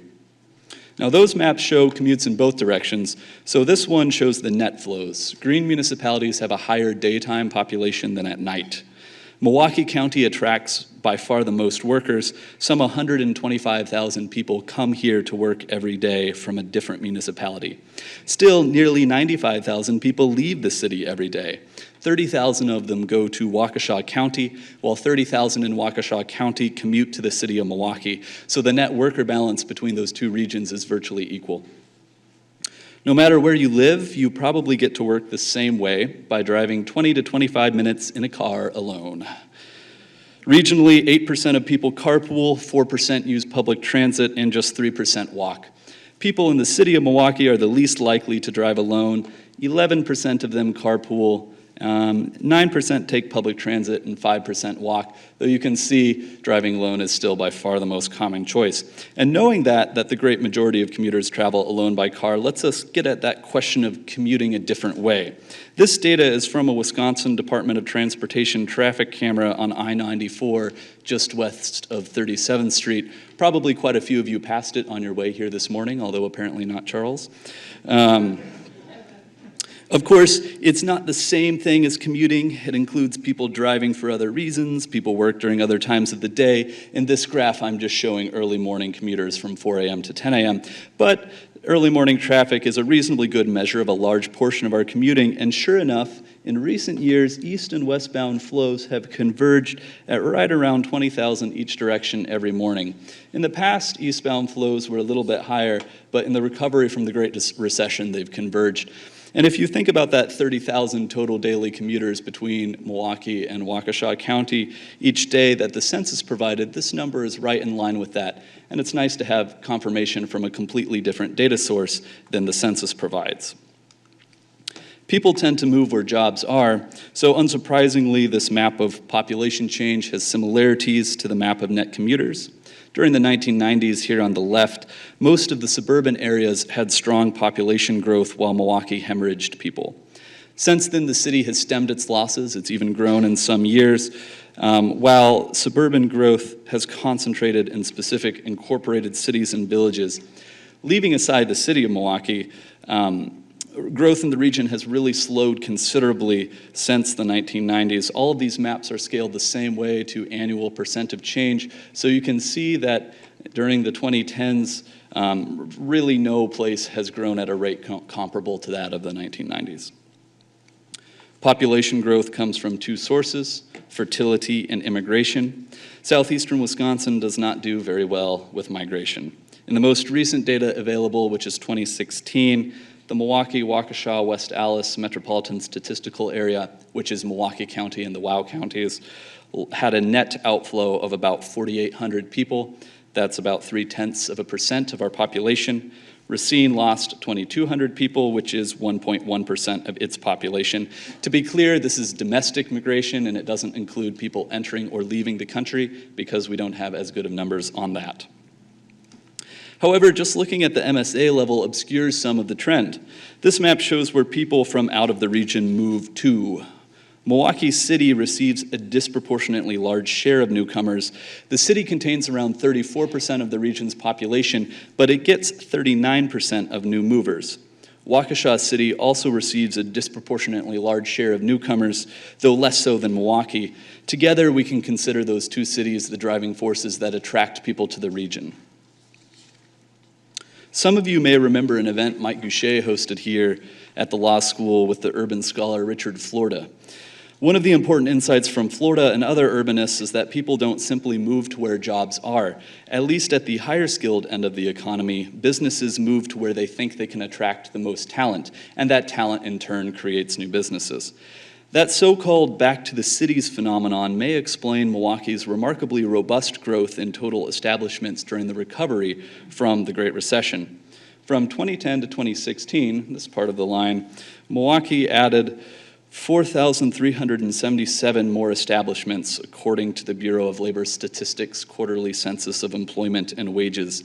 In the same time period, the area's other 4 counties combined netted an increase of just 481.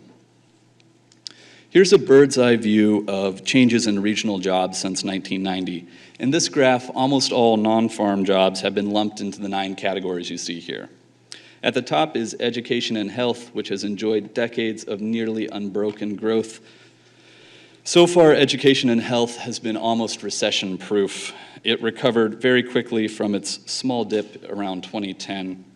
Trade and transportation, the pink line, and manufacturing, the blue line, have similar trends. Each declined from its peak around 2000. However, manufacturing declined more precipitously. Once again, the Great Recession injured both industries, with manufacturing taking the biggest hit. Both industries have recovered only modestly since the recession, and now they display steady employment but little overall growth. During the recession, professional and business services, the purple line, eclipsed manufacturing to become the 3rd largest supersector. This supersector is more affected by economic downturns than education and health, but it recovers more robustly than trade and transportation, let alone manufacturing.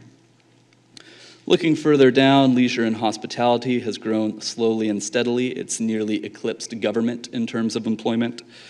Even in the best of times, construction, which has yet to recover from the Great Recession, makes up a fairly small part of the economy overall. Here is a closer look at the specific largest growing industries in Milwaukee County.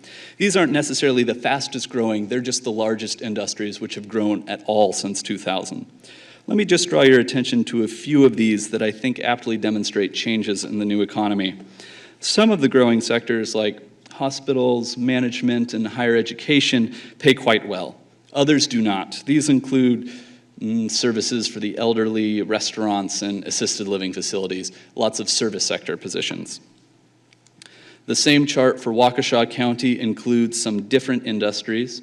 Here we have bankers and computer systems designers instead of universities and hospitals, but that same basic division of low and high wages remains unchanged. Once again, we see restaurants and assisted living facilities.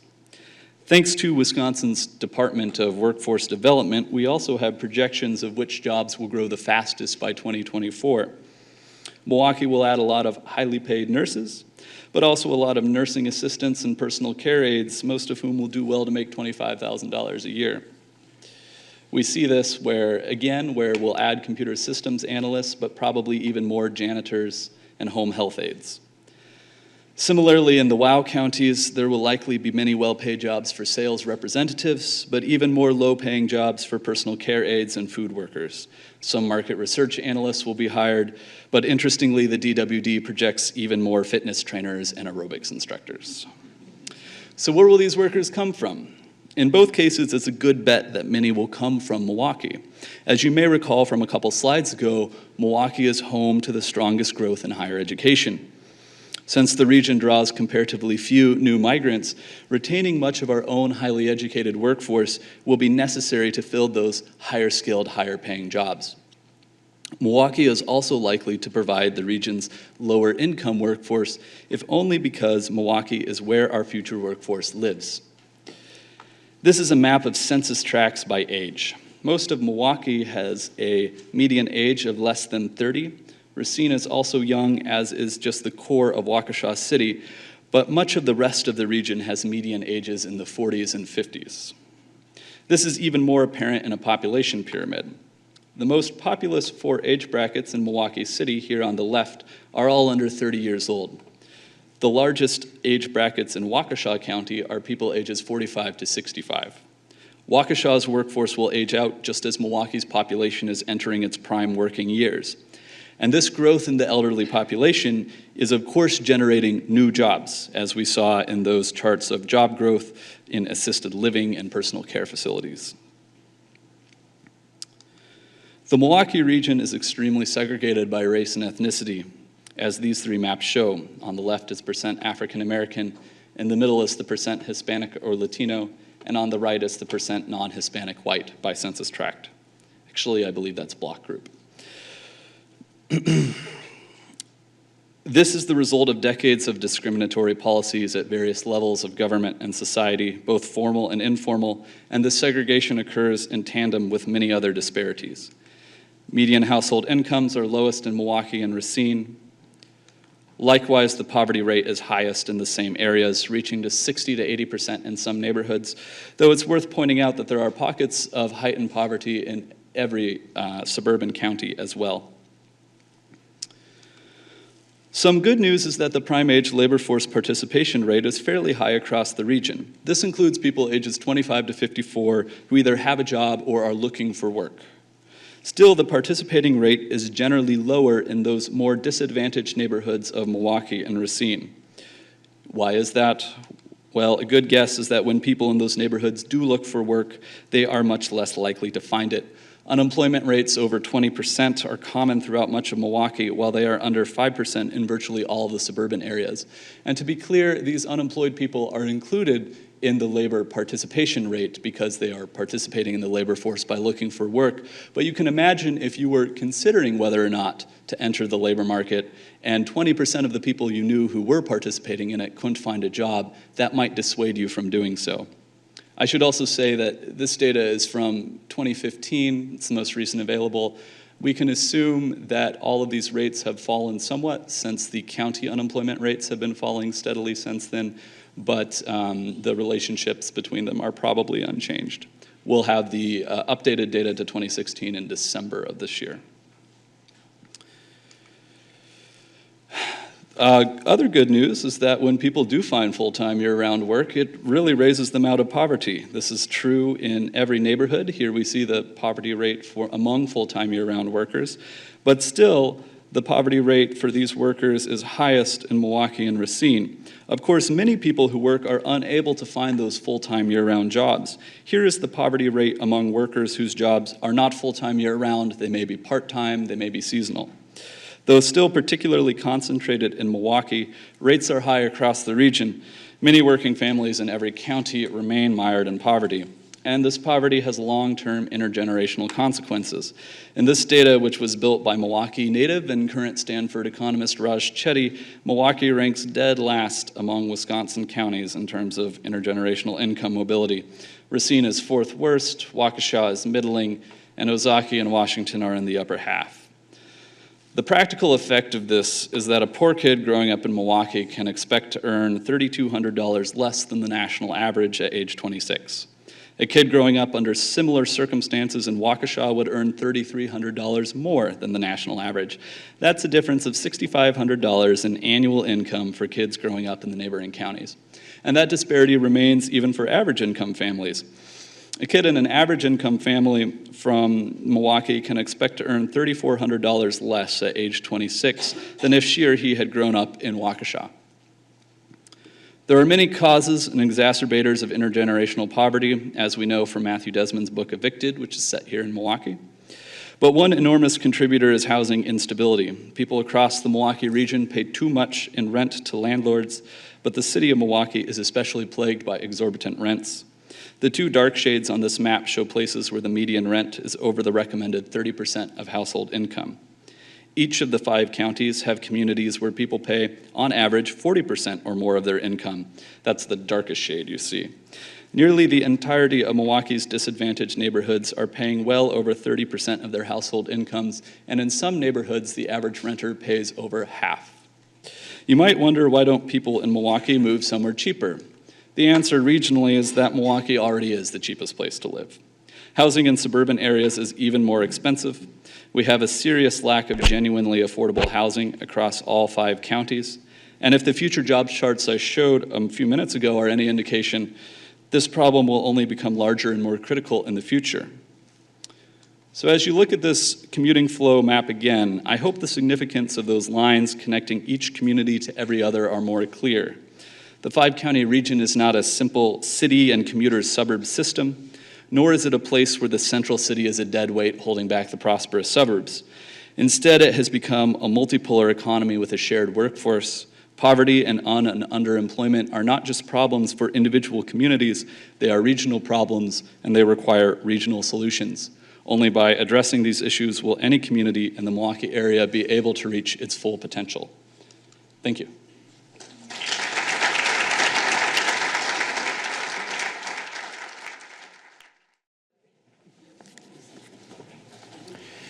Thank you, Joe. Welcome back, everyone. Hope you enjoyed the morning session. We're now going to be hearing from our guest speakers today. Milwaukee Mayor Tom Barrett, the Waukesha County Executive Paul Farrow, and the President and CEO of the Minneapolis Foundation and former Mayor of the City of Minneapolis, R.T. Rybak.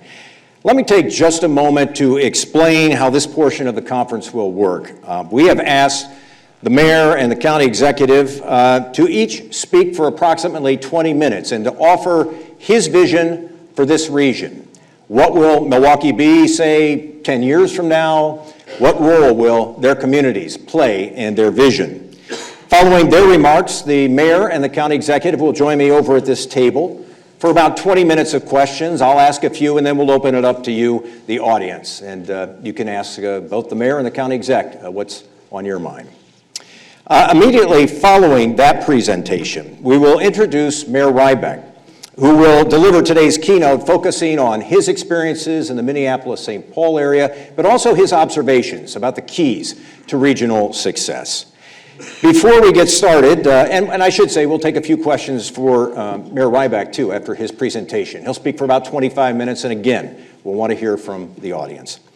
Before we get started, I would like to stress that this portion of the conference will be seamless. So, in other words, what I mean by that is there's not going to be a break between our speakers. It'll be one after the other. And so, Dean Kearney and I will just be providing brief introductions. We'll get right into the remarks, and we ask that you remain in your seats so that we can have no disruptions or delays, and so that you can give your full attention to the people who have agreed to join us today.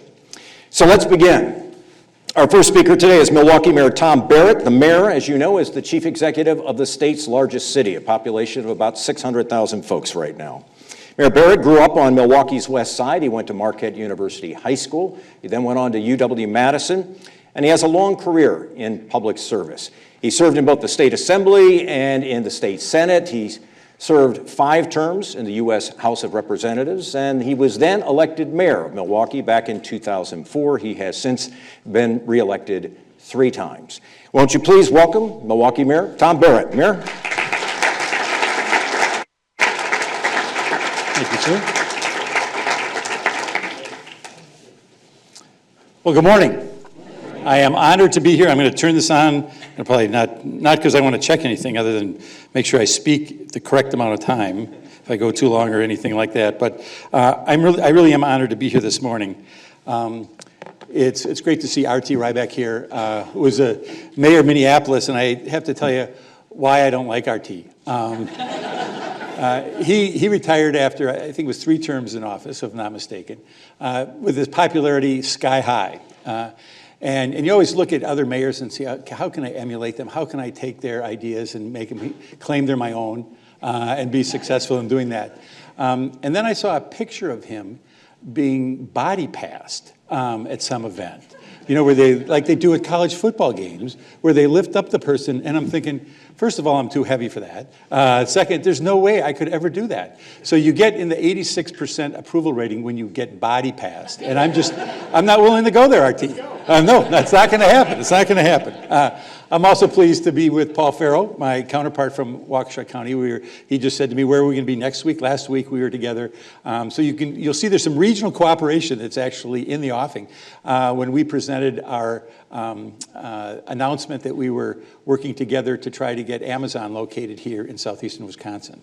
And it was good to work, I think, on an urban-suburban basis. I also want to thank the Lubars for your generous contribution. You are amazing, amazing citizens here. And Marquette has benefited, and I want to thank Marquette for hosting us as well today. So my message to you is Milwaukee is fighting back.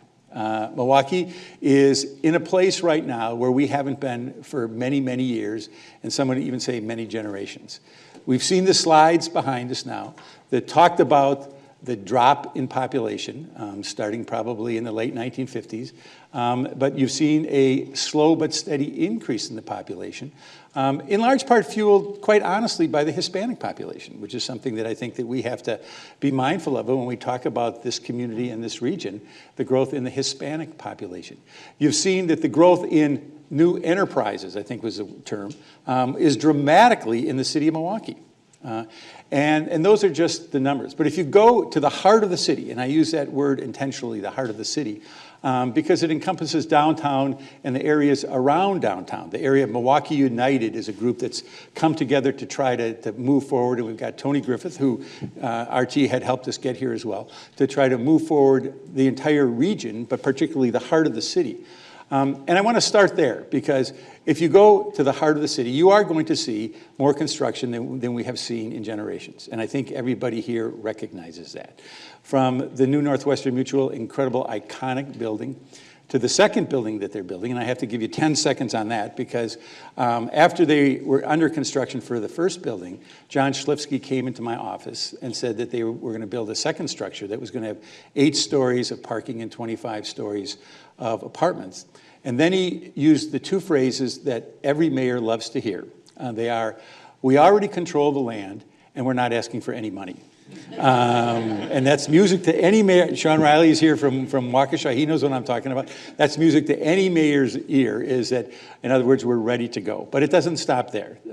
BMO Harris is about to break ground. The Couture probably will break ground later this year. Obviously, the arena. And the streetcar, which, as you have already heard, has generated a little controversy, are all underway and moving this community forward in a very positive way. And they're part of my vision to have this city a vibrant economic center in southeastern Wisconsin. And what you have seen, not just here, but you see it nationally, is that cities are back, that people are appreciating the value of cities. We had a period, obviously starting in the 1950s, when the interstate system started arising, when people started leaving the cities. And it went on for over a generation. But now we're seeing people understand the importance of cities. And it certainly is happening here, and it's happening in a very significant way. And we are seeing more and more employers that are contacting us who say they want to be here in the heart of the region. And why is that? A big part of that is because of the talent. And when you talk about migration and you talk about where young people want to be, a lot of them want to be in the heart of a metropolitan area. It happens in Minneapolis, it happens in Seattle, it happens in Portland, it happens in Denver, it happens in Milwaukee. And so it's important for us as a city to look to the future, to say, how can we bring the talent from around the nation here, and how can we keep the talent we have right here at the same time? And so all the steps that we take are to promote the economic growth of this region, but it's also to promote the economic growth of the city of Milwaukee. And one of the things that I find most interesting, and I don't want to spend a lot of time now, I might later spend time onto it, is if you look at the city vis-a-vis the metropolitan area, the city of Milwaukee is a higher percentage of the population of the Milwaukee region than just about any other region in the country. In other words, if you look at the population of Minneapolis and St. Paul, there are about 700,000 between them. It's a much smaller percentage of the greater population of the Minneapolis metropolitan area. Chicago, Pittsburgh, St. Louis, you name it. The city is a smaller part of the larger region. Milwaukee is unusual in that we're a bigger part of the region. Other places that are like Milwaukee are places like Indianapolis, but that's a city-county structure. So here we've got the city as an important part of the region. The politics of this don't appear that way because of the animosity towards the city. But that's something that I think that we can change together when people recognize that the growth in the city is important to the growth of the region. If you're looking for the growth of the region, what's really fallen behind is not the growth in the city as much as the growth in the suburbs. And so we need to make sure, and it's probably odd to hear the city of Milwaukee mayor saying we need growth in the suburbs as well as growth in the city, but certainly that's one of the things that we need. So what's happening here in the city? What are the things that are good? Obviously, again, the heart of the city is going great. And I use the heart of the city because there are times, and I never thought that this was going to happen to me as mayor because my roots are in the west side as a neighborhood, a guy who knocked on doors, and I still view myself as very much a neighborhood guy, is people say, well, yeah, the downtown's doing great. What about the neighborhoods? And the neighborhoods, obviously, as the data showed here, shows that there is a lot of poverty in the city of Milwaukee. There's a lot of concentrated poverty in the city of Milwaukee. And right now, if you look at the major metropolitan areas in this nation, and you look at the concentration of poverty in the core city, and I don't mean the core as in a pejorative term for the inner city, but the city proper, the highest concentration of poverty in any metropolitan area in this country is actually down in San Antonio at 73%. Milwaukee is second at 72%. So what that means is whether it was deliberate or accidental or coincidental, whether it was politically driven or private sector driven or real estate driven, the city is the home for low-income people in this region. And we don't turn them away. And so when we have the political battles over what's happening, it's as though, well, and I just said this last night, we don't hire poor people to move to the city of Milwaukee. This is where they live. And again, as the data showed, part of this is because of the housing costs in the suburbs are higher than they are in the city. Part of it is because of animosity towards low income and people of color living in suburban areas, both historically and currently. And part of it is the transportation challenges as well. So those are all factors that come into play when you decide, okay, where are people living? But I know that one of my main jobs is to make sure we are giving opportunity to the low-income people as well. And the reason for that, again, you saw in the data this morning, where you look at metropolitan areas around the state or look at communities around the state, where are the best chances for someone of low income moving up? They're not here. They're not in the city of Milwaukee. And so that means that we've got special challenges that pertain to education, that pertain to public safety, that pertain to housing, that pertain to job training, and to pertain to jobs itself. And I want to spend a minute just on the jobs itself issue because that's an important issue also. Right now, if you were going to ask me what my priorities are, again, I'm going to say the heart of the city, but I'm also going to say jobs in the areas where we have all the poverty. And you can see this by simply going to Capitol Drive and 27th Street. The old A.O. Smith site, we call it Century City now. The city made a deliberate move, and frankly, what happened was once A.O. Smith sold it to Tower, then when Tower left, it was sitting there. It was just vacant property. My staff came to me and said, well, let's buy it. And I said, no, we're not going to buy this. We're going to let the private sector do this. This is something the private sector should do. So we had some individuals who came in and purchased that plot. And just like the Menominee Valley, we said, well, we want to have jobs. We don't want this to be a place where there's no jobs. Well, they came back with a plan to have it, and I'm just using this as a generic statement, but it's not that far from the truth. They wanted to have the Midwest's largest junkyard there. And we're like, no, we don't want to have a junkyard there. We need to have jobs there. We need to have jobs there. So ultimately, we made the decision to purchase it. And so the city now owns it. We put millions of dollars into it. And we're trying to find ways to create jobs there. That's key. So what are the challenges? Why is that difficult in the heart of the city, or north of the heart of the city, actually, in an African-American neighborhood? And I will tell you, I think that there are two major reasons. One is crime, and the other is race. And those are issues that we have to be real about. You can juxtapose that with the incredible success we've had in the Menominee Valley. Again, if you go just east of Miller Park, you're going to see a business park there that is just booming. And it's done in a sustainable fashion, so we get these awards from the Sierra Club about the most sustainable projects in the nation. And we've got hundreds, if not thousands, of people who are working there. And that's been a success. But that has transportation advantages. It is an area of the city where crime was not an issue. What I used to say, not jokingly, we didn't have to worry about crime there because even the bad guys didn't go there. There was no reason to go there. There was just no reason to go there. It was deserted. And race was not an issue.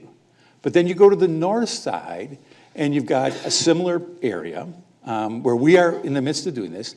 And what I need is our business community to step up and help me fill that area. And the reason it makes sense to do that, is because for all the jobs that are in Waukesha County, and I have nothing against Waukesha County. In fact, when I came in as mayor, I said I took the unprecedented, and I think this is true, unprecedented step for a Milwaukee mayor, if you think of John Norquist and Henry Meyer and Frank Zeidler, of recognizing the right for Waukesha to exist. That prior to my being here, there was no it was sort of like the Mideast. There wasn't even a recognition of the right to exist. But I recognize the right to exist. But he's got a lot of jobs there. But let's be real about this. If you're a 25-year-old mother, are you going to take a bus an hour and a half for an $11 an hour job in Waukesha? Can you take a bus for an hour and a half ride to Waukesha? If you have childcare issues, if you've got housing issues, it's just not realistic to have it happen. So we talk about transportation, and I hope we talk about transportation later in detail, but we talk about transportation a lot. But we have to find a way for low-income people to get the jobs closer to the people. And so when people talk about we have a skills gap, my response is, no, we don't have a skills gap, we've got a geography gap. And the geography gap is we have to find ways to get some of these jobs into areas of this city where the low-income people are living. Otherwise, they're not going to be able to come out of poverty. Which gets me to the next issue, which is crime. And again, you saw this. People think that crime is an issue in the city of Milwaukee. I think that crime is an issue in the city of Milwaukee. And I would like to hire more police officers. And this is where, again, reality enters the picture. In 1911, the state of Wisconsin instituted an income tax. And in order to institute an income tax, it made a decision that it would collect the revenue, and it would in turn share the revenue with the local governments. What it was attempting to do was to stop the balkanization of communities that would have different taxes. So unlike other regions of the country, Wisconsin forbids local governments for having any other type of revenue other than the property tax, with some limited exceptions. And that has been in place since 1911. So starting in that era, they started collecting all the revenue and sharing some of it with local governments. Thus, the name of the program that has been around for over a century, the Shared Revenue Program. And for years, for decades, in fact, until this year, that program was the largest source of income or of revenue to the city of Milwaukee. The shared revenue, unlike Minnesota, unlike any other region, we got more money from the state. We view it as our money, of course, because we sent it to them, came back to the city of Milwaukee so that you couldn't have this balkanization effect. In 1995, things changed. And over the last 22 years, we've actually seen a decline in our largest source of revenue. Not a freeze, a decline in our largest source of revenue. So what's the second large source of revenue? The property tax. And for those of you who live in the city of Milwaukee, you know the property taxes are higher than you want them to be. They're higher than I want them to be. Let's tie that into, again, the A.O. Smith site and the issues we face there. I need to be able to hire police officers. Okay, so here's the issue. The issue is, right now, and this will be a surprise to many people here, the budget for the Milwaukee Police Department is larger than the entire tax levy for the city of Milwaukee. Let me say that again. The budget for the Milwaukee Police Department is higher than the entire tax levy for the city of Milwaukee for 3 years running now, and with no end in sight. Couple that with the fact that the labor laws in the state, and all the hoopla we had about labor laws in the last 6 years, police and fire are largely exempt from a lot of that. And they are, and R.T. can tell you this, and Sean can tell you this, these are the driving sources of our budget, our police and fire. And so you've got them being exempt, so their curve is going up, the state's curve is going down, and it's no longer fiscally sustainable. So I decided that I was going to have a charm offensive, and you might think, well, that's shocking, the guy has no charm, and go to the state and say, wait, things have changed over the last 10 years here. Let's look at the revenue that we produce for the state and what we get from the state. And so what we did is we looked at income tax, sales tax, gas tax, corporate tax, how much we gave to the state in 2007, how much we gave to the state in 2015, comparing apples to apples. Then we took the pot of money that we received from the state, shared revenue, school aids, community aids, youth aids, and we compared that pot, 2007, the exact same pot in 2015. So we were comparing apples to apples and oranges to oranges. And what we found, you could make the case in 2007 that we were receiving more money from the state than we were paying in. But here's what I'm going to ask every one of you to do, because that myth continues. That has been turned upside down. We used to get about $1.06 back for every dollar we got. Now we get about 80 cents back for every dollar we give to the state in those categories. So if anybody tells you the city of Milwaukee is a drain on the state, I would like you to politely slap them on the side of the head and say, that's simply not true. It's simply not true. So my theory was, well, I'll go to the state and I'll present this to them and say, well, look, this is the reason why you should have more money in shared revenue. Well, I could have been talking to this wall. It just wasn't going to happen. So then I thought, okay, we're going to go to Plan B. And Plan B is, I'm not asking the state to give us any money. I'm not asking the state to raise taxes. What I'm asking the state to do is to simply take off the handcuffs. Take off the handcuffs and let us, like Minneapolis, like Denver, like almost every city with a population over 300,000, let us raise some revenue locally. And we'll do even more than that. We'll go and we'll have a referendum this coming April. And in that referendum, we'll ask the residents of the city of Milwaukee, are you willing to pay a half-cent sales tax for public safety and crime prevention? And if you are, this is what I will do in return. Rather than cutting 33 officers, we will save those jobs and we'll add 12 more to get our police strength to 1,900. And instead of, we're still going to have to close fire companies, but we'll be able to save 30 jobs that would be eliminated from that. We'll be able to have community prosecutors to help the District Attorney John Chisholm, who's in the back of the room, and the work he's doing. And we'll be able to keep the property tax levy increase below 2% for the next 5 years. Let me take that to our voters, and let's let them decide. No can do. So Plan C is, I've presented a budget that's a controversial budget that cuts police officers and firefighters, and I didn't want to present that budget.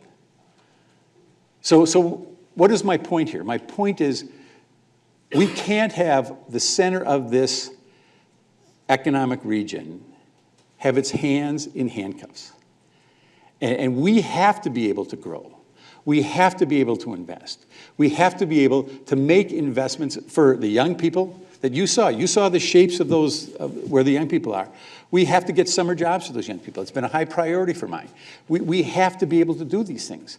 But you can't do it under this current structure. And the last thing I want to, and I don't know how I'm doing on time. I apologize. Let me know how I'm doing. The other issue here that we have to talk about is the elephant in the room. Okay?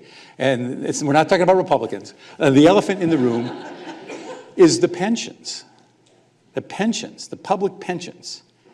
Because what happened, and this would take me 10 minutes to explain, the gist of it is we have to come up with $22 million this year for pensions, for public pensions. Over 90% of that, and this is not I'm not saying this is a criticism or a compliment, statement of fact. Over 90% of that goes to police and fire. And it's because of the laws that allow them to have higher raises than others, and because they've got a higher multiplier, while we lowered the multiplier for general city employees and they can retire earlier.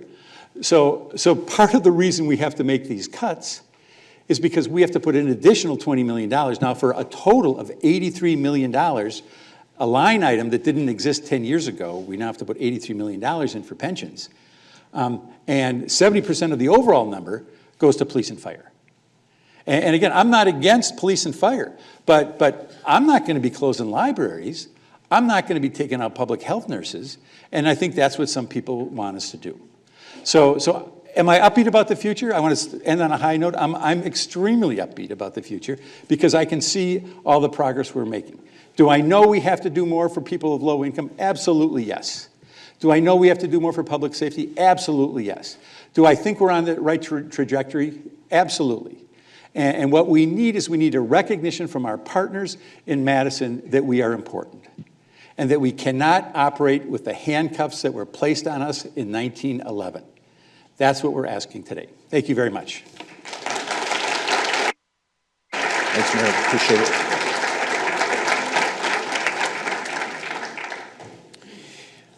Thank you very much, Mayor Barrett. I'd like to introduce the Waukesha County Executive, Paul Farrow. County Executive Farrow leads the state's third most populous county, now with about 400,000 residents.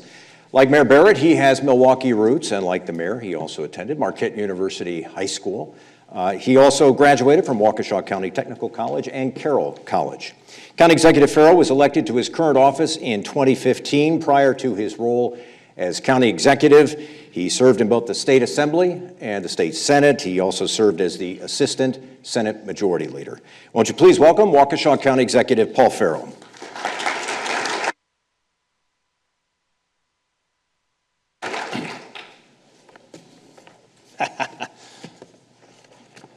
Mayor, can I use your phone? Oh. That could be kind of fun. We could have some good time with that one.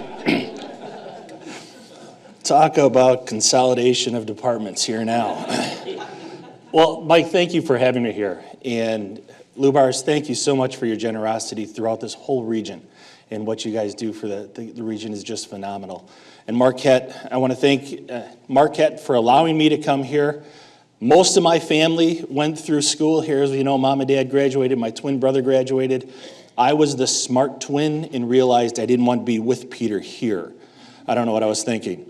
But had the great opportunity to be here. And Mayor, looking forward to hearing your comments and seeing what you can do to help us with our region here. I'm going to take a little different perspective.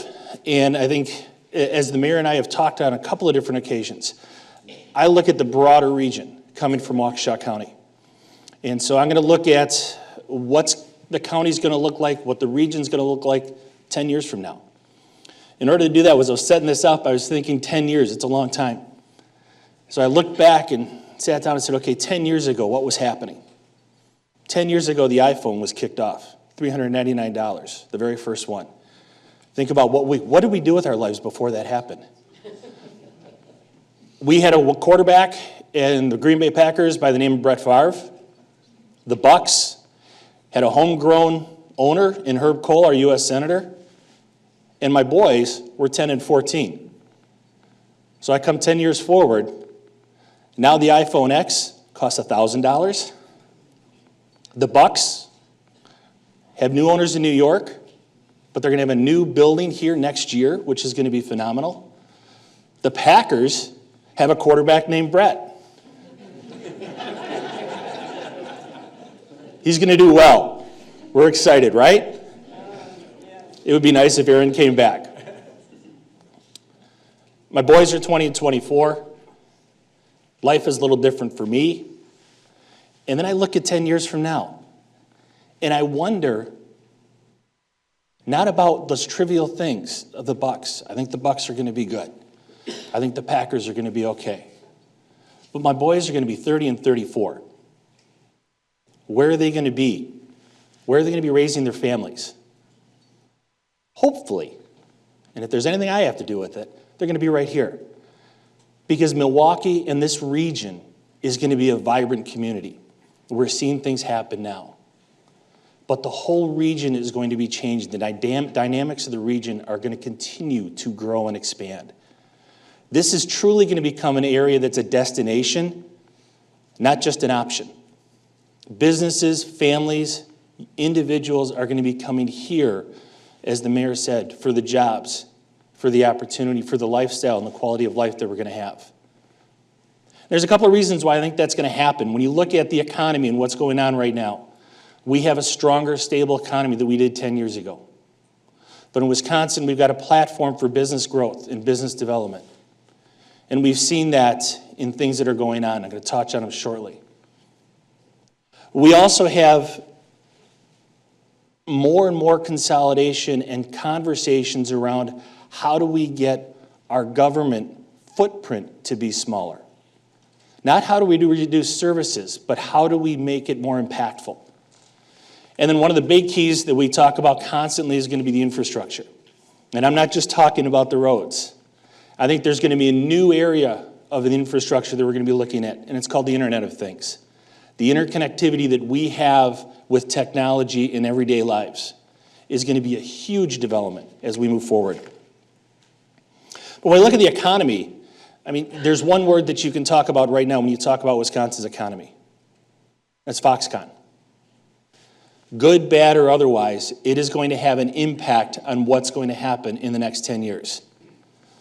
So as I look at it, 10 years ago, as the M7 was getting started and forming and things were growing, we were excited about successes of jobs of 250 or 500 from a company coming in. Now we accelerate to 10 years, and we have a company that's willing to come in and plant 13,000 jobs in the region. When you look at the supply chain companies that are out there, they're looking at another 10 to 15,000 jobs that are going to be around the area. 10 years ago, we wouldn't have thought about putting that bid in. Now we did, and we won it. And so as the mayor said just last week, we presented the new bid for Amazon. 50,000 jobs. How are we going to support all that? How are we going to bring that to fruition? I'd be excited if it actually happens. As the mayor and I were talking afterwards, we're cautiously optimistic. I think I'm more cautiously optimistic than the mayor is, but I said that's because I was younger and I've got more to live for. Don't mean it that way. But I think that's one of the things that we have to look at is that optimism. Bringing in opportunities that really can help the whole economy and our whole quality of life by the ingress of jobs. And I think that's what I keep looking at is if Foxconn comes in, one of the things that we've talked about is workforce. And as the mayor kind of laid out, in Milwaukee, we've got some challenges. In the counties, we've got some challenges. Geographically is one of the big keys, transportation. But the other is workforce training. What I'm excited about right now and what I see in the future is we have got more collaboration about workforce training that's occurring, that's solving those answers, that's getting people ready for jobs, that's moving them through the process faster. Universities, our UW system, the private schools, the tech colleges, are really jumping on this and working together to streamline a process to give people the skill sets they need for these new jobs.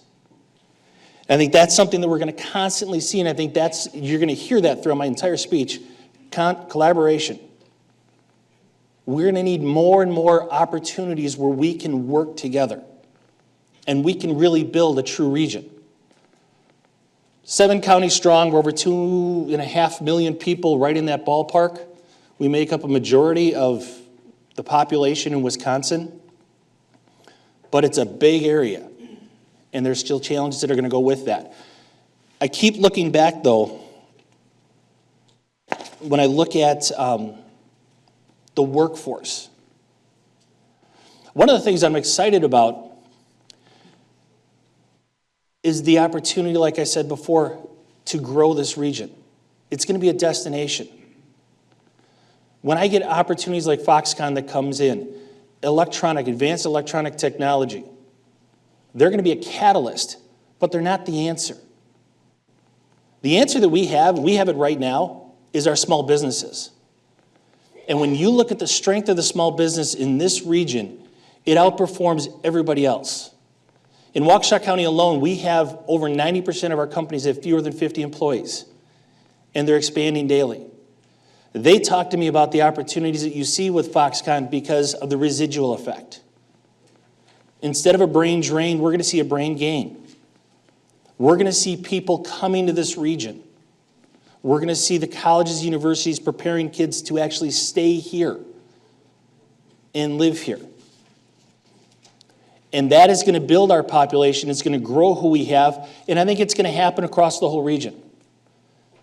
You know, as the mayor alluded to, one of the things that's happening right now is the cityscapes. Milwaukee is transformed. It is exciting to come downtown and see what's happening and go through the different areas and see the vibrance and the growth and the energy that is here.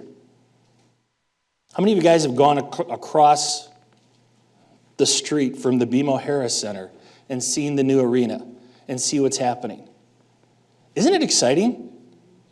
But then we look out, as I say, then we look way out into Waukesha County, and we see growth that's happening there, and we see the vibrancy that's happening there. I look at the different cities throughout the whole region. The city of Waukesha has reevaluated itself and it re-energized its downtown. Oconomowoc, Muskego, Kenosha, Racine, they are creating those cityscapes that are a magnet for activity. And that's going to bring that younger population in. But the other key component to the quality of life that we have here is the suburbs. Is areas, and we're working through what we can with MPS, but we want to raise our kids with a solid education. We want to give them opportunities to succeed. That is one of the things that you look at with this region as a whole. When you talk to anybody outside of the region, and you tell them you live near Milwaukee, because they don't know where Waukesha is, we're working on it. But they look at it and say, you know what you guys have? We here, you got a strong work ethic. You've got great values. You're a solid entity. We know what we get with people from this region. We have to continue to build on that. You know, I look at the vision, and you talk about communities, and you talk about the strength of communities. It's not just the jobs, it's not just the families, it's the quality of life, it's the opportunities that are there. I mean, now remember, we're thinking 10 years out here, and I've got some rose-colored glasses at this point. But we've got a couple of championships in the Bucks. They're kicking it over there. I mean, if you saw Tenecumbo play out, I think we've got 3 or 4 championships coming in the next 10 years. Don't you, Mayor? Mm-hmm. The Brewers, World Series winners. Come on, we can do it, right? But when you look at those opportunities and you look at what's going on, that's destinations. That's things that families can do. That's areas that people can enjoy. When I look at the arts and look at the vibrancy that we have with the arts, and we look at how that continues to grow and build and reach out into the communities and reach out into the counties. It's an opportunity to escape. It's an opportunity to get away from the day-to-day hustle and just take a deep breath and relax and say, you know what? This is really good here. This is what we've got going on. We've got a great area, a great region. And one of the things is we're looking at it as we continue to grow it is how do we connect ourselves even more effectively? And I think that's where I look at the Amazon effect, the Internet of Things, interconnectivity.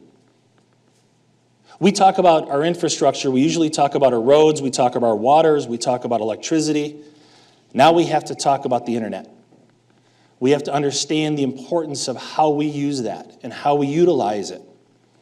10 years from now, you're going to be hearing about, actually you heard about it last night, artificial intelligence with the new center that MSOE is putting together. Interconnecting people and things. How many of us have a smartphone? I know the mayor does. How many use your smartphone everywhere you go? Except when you're driving in your car, right? Okay. But think about it. We use a smartphone as our desktop computers of 10 years ago. Our phones are connected to our cars when we step into them. Our phones are connected to our homes. We are interconnected in more ways than we can even imagine.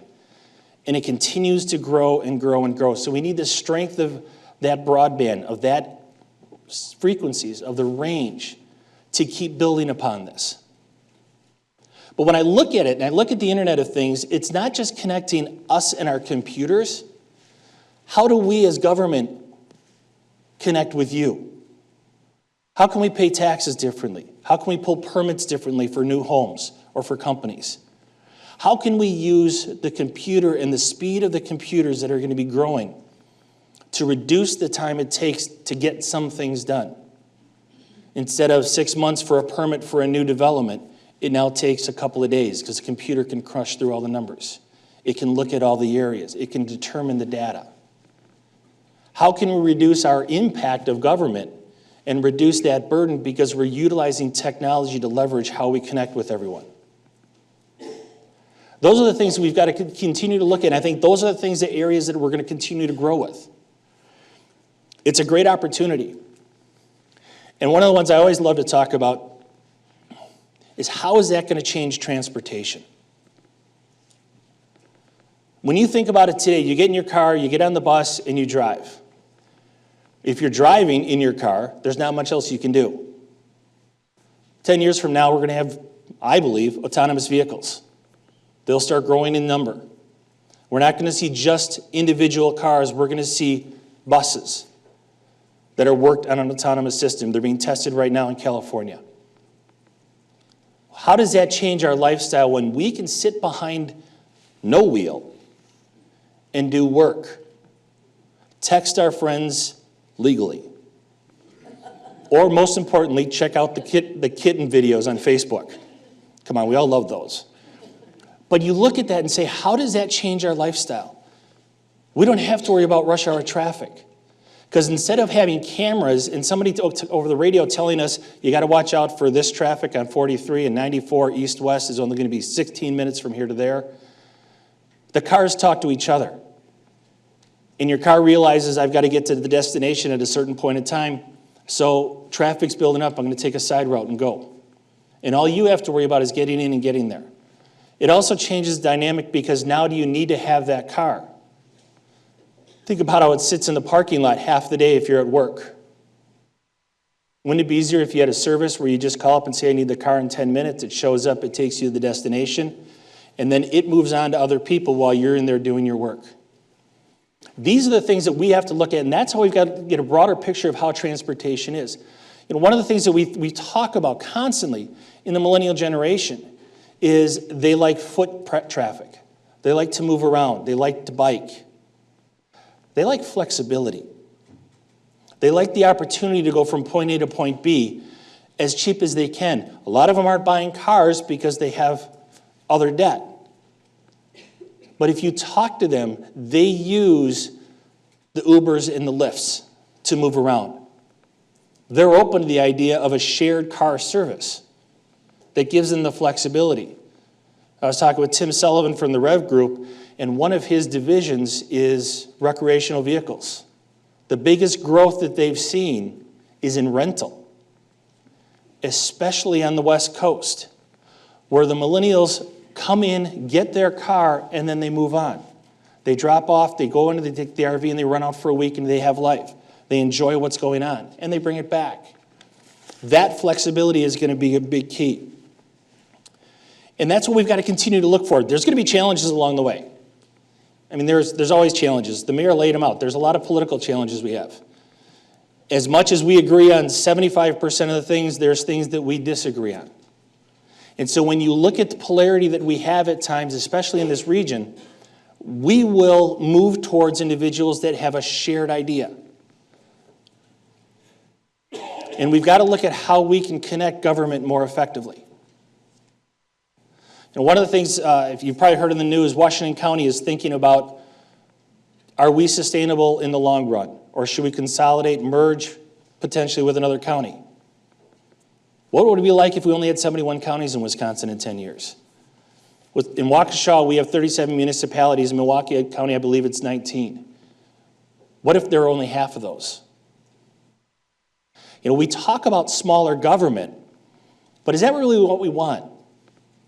We like to have our local government. We like to have that identity of the municipality we're in. We like to see the name on the fire truck. How can we change it up, or can we change it up, that we are providing the services through your municipality, but behind the scenes, it's all working together to save us our tax dollars, to reduce that burden? Those are the things that we've got to constantly kind of look towards and look at as we're moving forward. It's going to be some great opportunities. There are some challenges that are ahead. The workforce, as I said, is going to be the biggest challenge. And there's challenges, I mean, we have 25,000 people right now that are in the MATC program working on their GED and working on their language skills. These are individuals that should have gotten that in high school. And so they're a step behind. And I think that's one of the things, I'm not laying blame on anything, but I'm saying is we have an opportunity. If we got 13,000 jobs coming in, and I've got 25,000 people in that program, do I have a problem with my workforce? I just got to train them up faster. So that means I've got to go through an education process, K-12, to make sure they're ready. So instead of MATC giving them the skill sets they should have probably gotten in high school, they're giving them that second level of skill sets that's going to get them the higher paying job, that gets them out of that poverty point, that gets them into a middle class area that they can work in. And I think those are the struggles that we're going to have throughout this whole region. We've got pockets in Waukesha, there are pockets in Washington County that have that same challenges. But we've got to be able to have the conversations where we bring people together and we figure out how to reduce the impact government has while maintaining those services. In Waukesha County, we are just going through our budget process. The budget hopefully be passed in about a month, a couple of weeks actually. And as we did that, I asked, how many times do we collaborate or have consolidated or have privatized our services in the county? We've done it over 100 times. We have collaborations with the city of Milwaukee on the materials recycling facility, with the counties to the north and south, Walworth and Washington, with our medical examiner. There are opportunities that are out there. We have to take the challenge and step forward and make the effort to get that done. And I think that's one of the things we constantly look for. That's why I look at this whole region as a huge impactful opportunity. 10 years from now, my boys are 30 and 34. Students are going to be graduating here from Marquette in the next couple of years, wondering, do I stay here or do I move on to another region? Same with UW. We've got the opportunity with what we have in place in operations and conversations that we're going through now to make it truly that destination point, that people are going to come here to the region, and with new people comes new money, comes new opportunities, comes new growth that we can continue to build on what we have. So it's exciting. It's a great opportunity. It's a great time to be part of it. And I look forward to continuing to see what we can do to make this region even bigger. Thank you. First of all, thanks to both of you for being with us today. I thought I'd ask just two questions, and then we'll open it up for people in the room. So one of the questions I have is about how you get the region to work together. And Mayor, you touched on this earlier. John Norquist, Henry Meyer, not a big fan of the suburbs. There are some long-term, long-simmering issues about the relationship between the county out in Waukesha, the city of Milwaukee. Do your constituents, I'll ask each of you, do your constituents want you to work together to resolve these problems, or do they really want you to kind of keep your distance and use the other guy as sometimes a convenient political punching bag? Well, I think by and large, people want people to work together. I think that politicians at times feel that they can score political points with their most extreme constituents. But as Paul said, I mean, one of the things that we were at together was the opening of the recycling and I think the crowd here is old enough to recognize what I'm saying. What I said at that opening was, all we are saying is give peace a chance. That it makes sense for us to work together on a number of these issues. And from my standpoint, whether it's with another government or with the incredible library expansion we're having, when I say expansion, I should say renovation, that's all partnerships. I think people are looking for partnerships, and Paul alluded to this. They want us to save money. They want us to save money, and if we can save money by working with other people, they want us to do that. Mr. County Executive, do your constituents want you to work with the city of Milwaukee, work with Mayor Barrett? I think so. You know, I think when you look at it in the county, we've, as I said before, we've created over 100 different programs where we've merged or consolidated or shared services. And we constantly look at how we save each tax dollar, how we can strengthen it, how we can spread it out by building together those collaborations. When you look at the region as a whole, and I think it's one of the things that kind of binds us is the Milwaukee 7, is the economy. And we are finding out more and more that what we have in Waukesha County helps the city of Milwaukee, helps Milwaukee County, just as much as the city of Milwaukee help us and help the rest of the region. Those conversations are ones that we need to have. And I think the biggest key to it, when you are trying to change something that hasn't been changed in many years, is to check the relationship. The relationships. Mm-hmm. But it's to check egos at the door.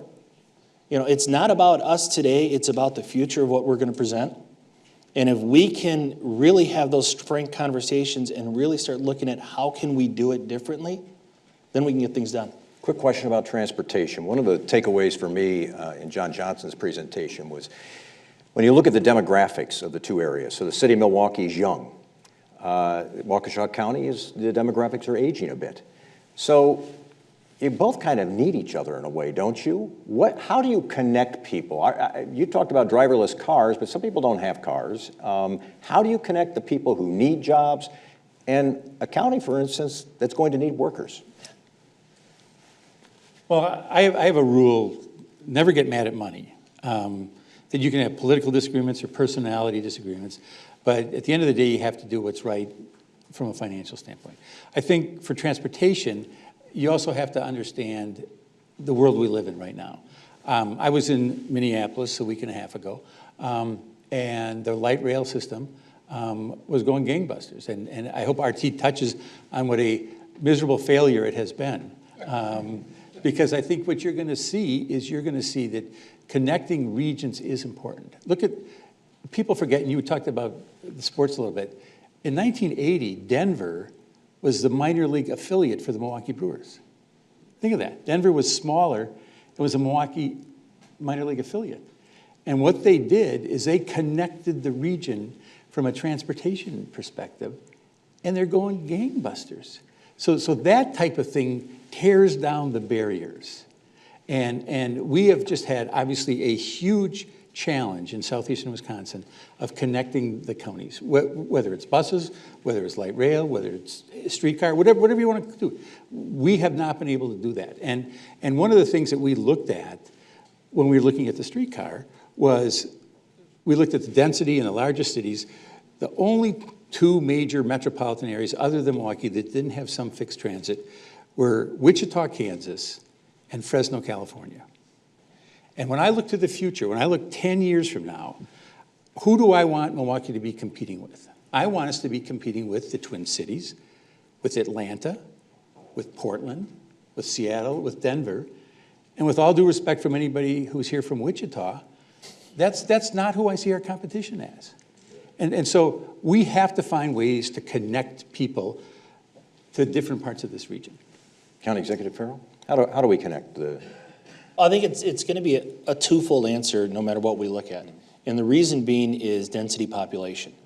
You know, as you move farther away from downtown city Milwaukee, the density cannot support a fixed rail type of system or a true bus route system. We've seen studies that are done that show we can get them to a destination, but then we need that last mile. We need a spoke that gets them out there. And I think you see organizations like the Joseph Project, where companies in Waukesha paid for a van to bring people out there. And I think that's part of the connection that we have to look at, is getting businesses to realize there's a key component they have. As much as the benefit packages are there, transportation may become part of a benefit package that they have to look at. And I think that's one of the things that we have to continue to work on. Getting people out to Waukesha is okay, but then moving them from this point to where the locations of the business are is a key. And I think when you see it, in talking with Quad Graphics a number of times, we've had a fixed bus route that's gone out to Quad in Sussex for a number of years. They said the first time it started, the bus was full, people were there, they were using it, it was fantastic. About 4 or 5 months later, it started dwindling and dwindled more and dwindled more. They weren't losing the workforce, but they weren't taking the bus. And so when they asked their employees what's going on, they all said, well, as soon as I got 4 or 5 consistent paychecks, the first thing I bought was a car, because I needed the flexibility to get to work, but I also needed to pick up my kids. So we're going to have to look at how that flexibility component comes into play as well. Let me take some questions from the audience. Yes, Mike, go ahead. And push down, I should say, push down on the rim, not on the ball. Keep your finger down on the rim, and we'll all be able to hear the question, and we'll keep them as tight as possible. Thanks. The vast majority of poor people in the region live in the city of Milwaukee. What concrete steps can Waukesha take to help alleviate the poverty in the city of Milwaukee?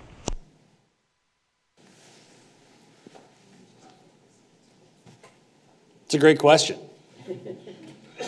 Next. When you look at it, it is a challenge. And the one thing that we can do for the region is provide a stronger work opportunity, and then figure out, again, talking about the transportation, but is it also talking about housing? And it's talking about, and that's one of the conversations we're having in the counties now, is looking at more affordable housing of that first stage and opportunities. At times, when you look at the jobs and you look at what people do, they migrate to where their jobs are. It might be 25, 30 minutes from downtown Milwaukee to Waukesha, but if I can find an apartment or something out there that's only 5 minutes away, that gives me the opportunity to start, kind of a fresh approach to what I'm doing. I don't know if there's a concrete way to say that Waukesha County is going to give the city, we're not going to do this, Mayor, a whole bunch of money to help solve the problem. But I think working within the region, we can come up with ways, especially as the economy is growing, to figure out how we can partner and where we can to share those services to move people to where the jobs are. That was a question for the county exec. We'll take another one. Yeah, Jill, go ahead. Here we go. Me? Yeah. Oh, this is directed at Tom Barrett, my friend. Uh-oh. Tom, your problem isn't poor people in the center of the city. Your problem is poorly educated people. You're trying to create jobs. Would you like to have all the jobs that you can handle at, let's say, $80,000 to $100,000 each? Of course you would. And that's possible. I've talked to the deans of various colleges, asked, what are you paying your accounting graduates? $80,000 to $110,000 a year. What do you pay your engineers? Well, we don't have enough of them, but I'm certainly on graduation close to $100,000 a year, 90. I talked to you 10 years ago on this. The Milwaukee Public Schools has a problem, but the problem results in a poor education for these children there, and they're not going to college. And if you can change the educational system and prepare those young people for university, they will be sought after for jobs. You can move 10 Foxcons into this area, and a lot of the people that you want jobs for aren't going to qualify. And that's what I'm telling you. You have to change the system. It is structured so it doesn't produce. Well, I'm in agreement that we have to make improvements in education. But I don't think it's just the Milwaukee Public School System. And if you look at the Milwaukee Public School System, and you look at its size, at one time it was well over 100,000, probably. 130 when my dad was When your dad was superintendent, superintendent, 130,000. I would bet that it's, Alan, what are we at right now? 70,000, 65,000? 75,000.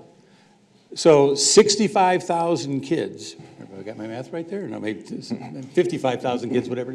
55,000 fewer kids than when Mike Goucher's dad was the superintendent. Where are those kids? Some of them are in choice schools. Some of them are in charter schools. Some of them are in parochial schools that are not choice schools. So it has changed. And in the last 10 years, it has changed dramatically in terms of fewer kids in the traditional Milwaukee public schools.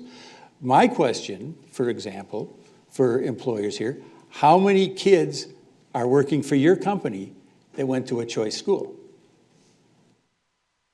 How many choice school graduates are working in the state capitol?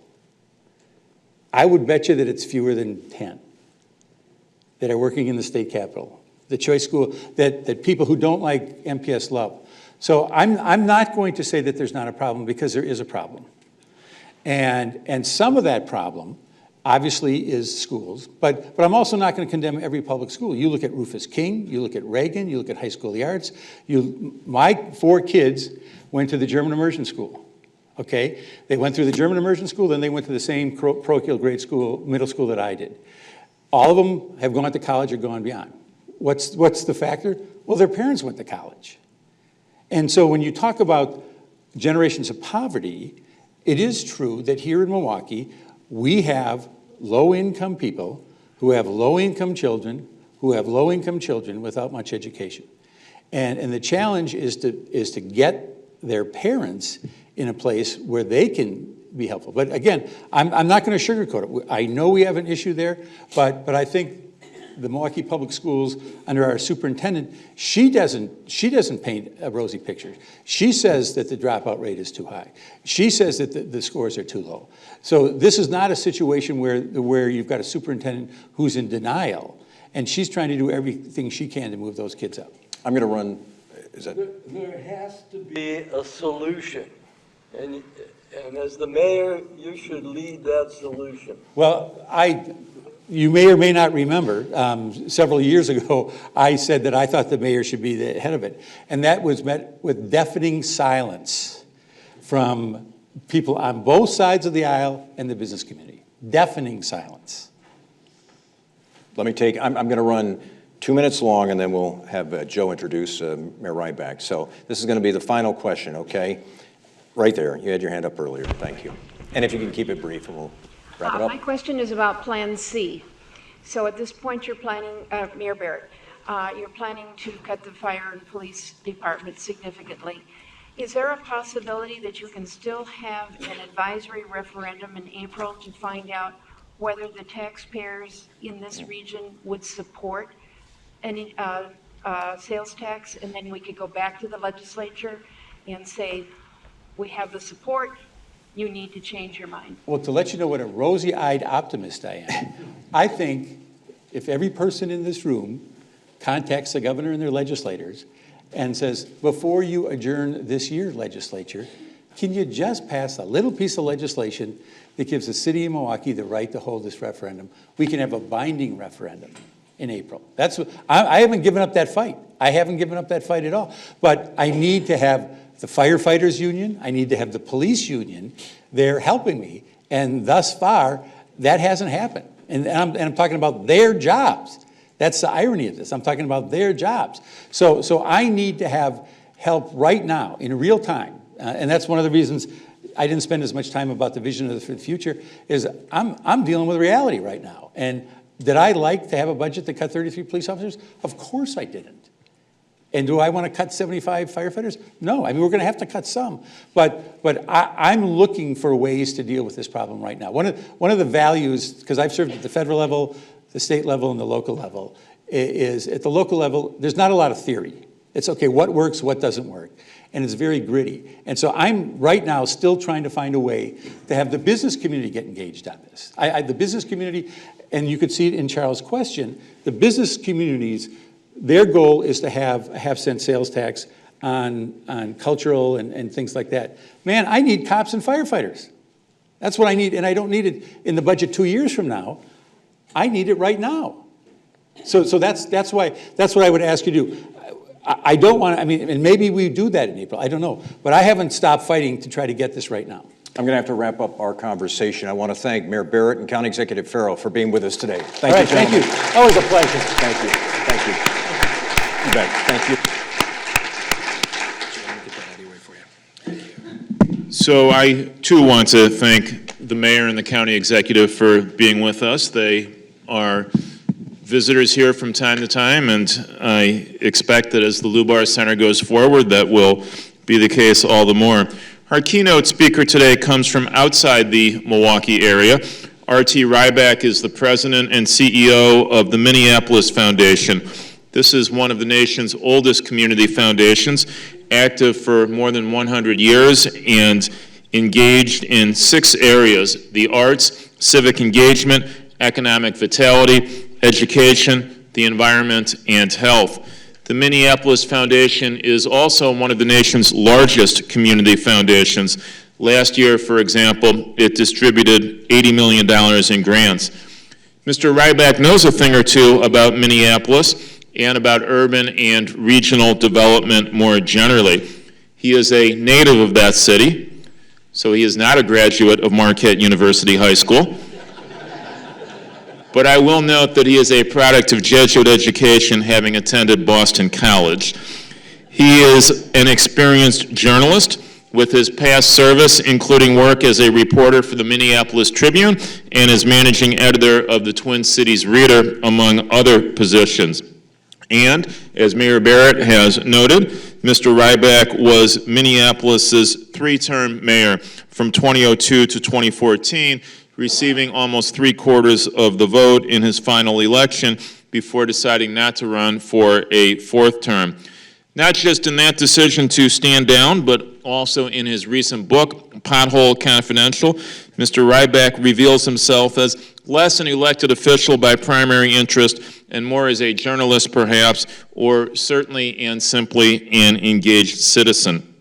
He is eager to talk with you, so let me stand down in his favor. At the end of his remarks, Mike Goucher will moderate questions for Mr. Rybak from any of you. Please join me in welcoming R.T. Rybak to Milwaukee and the Lubar Center.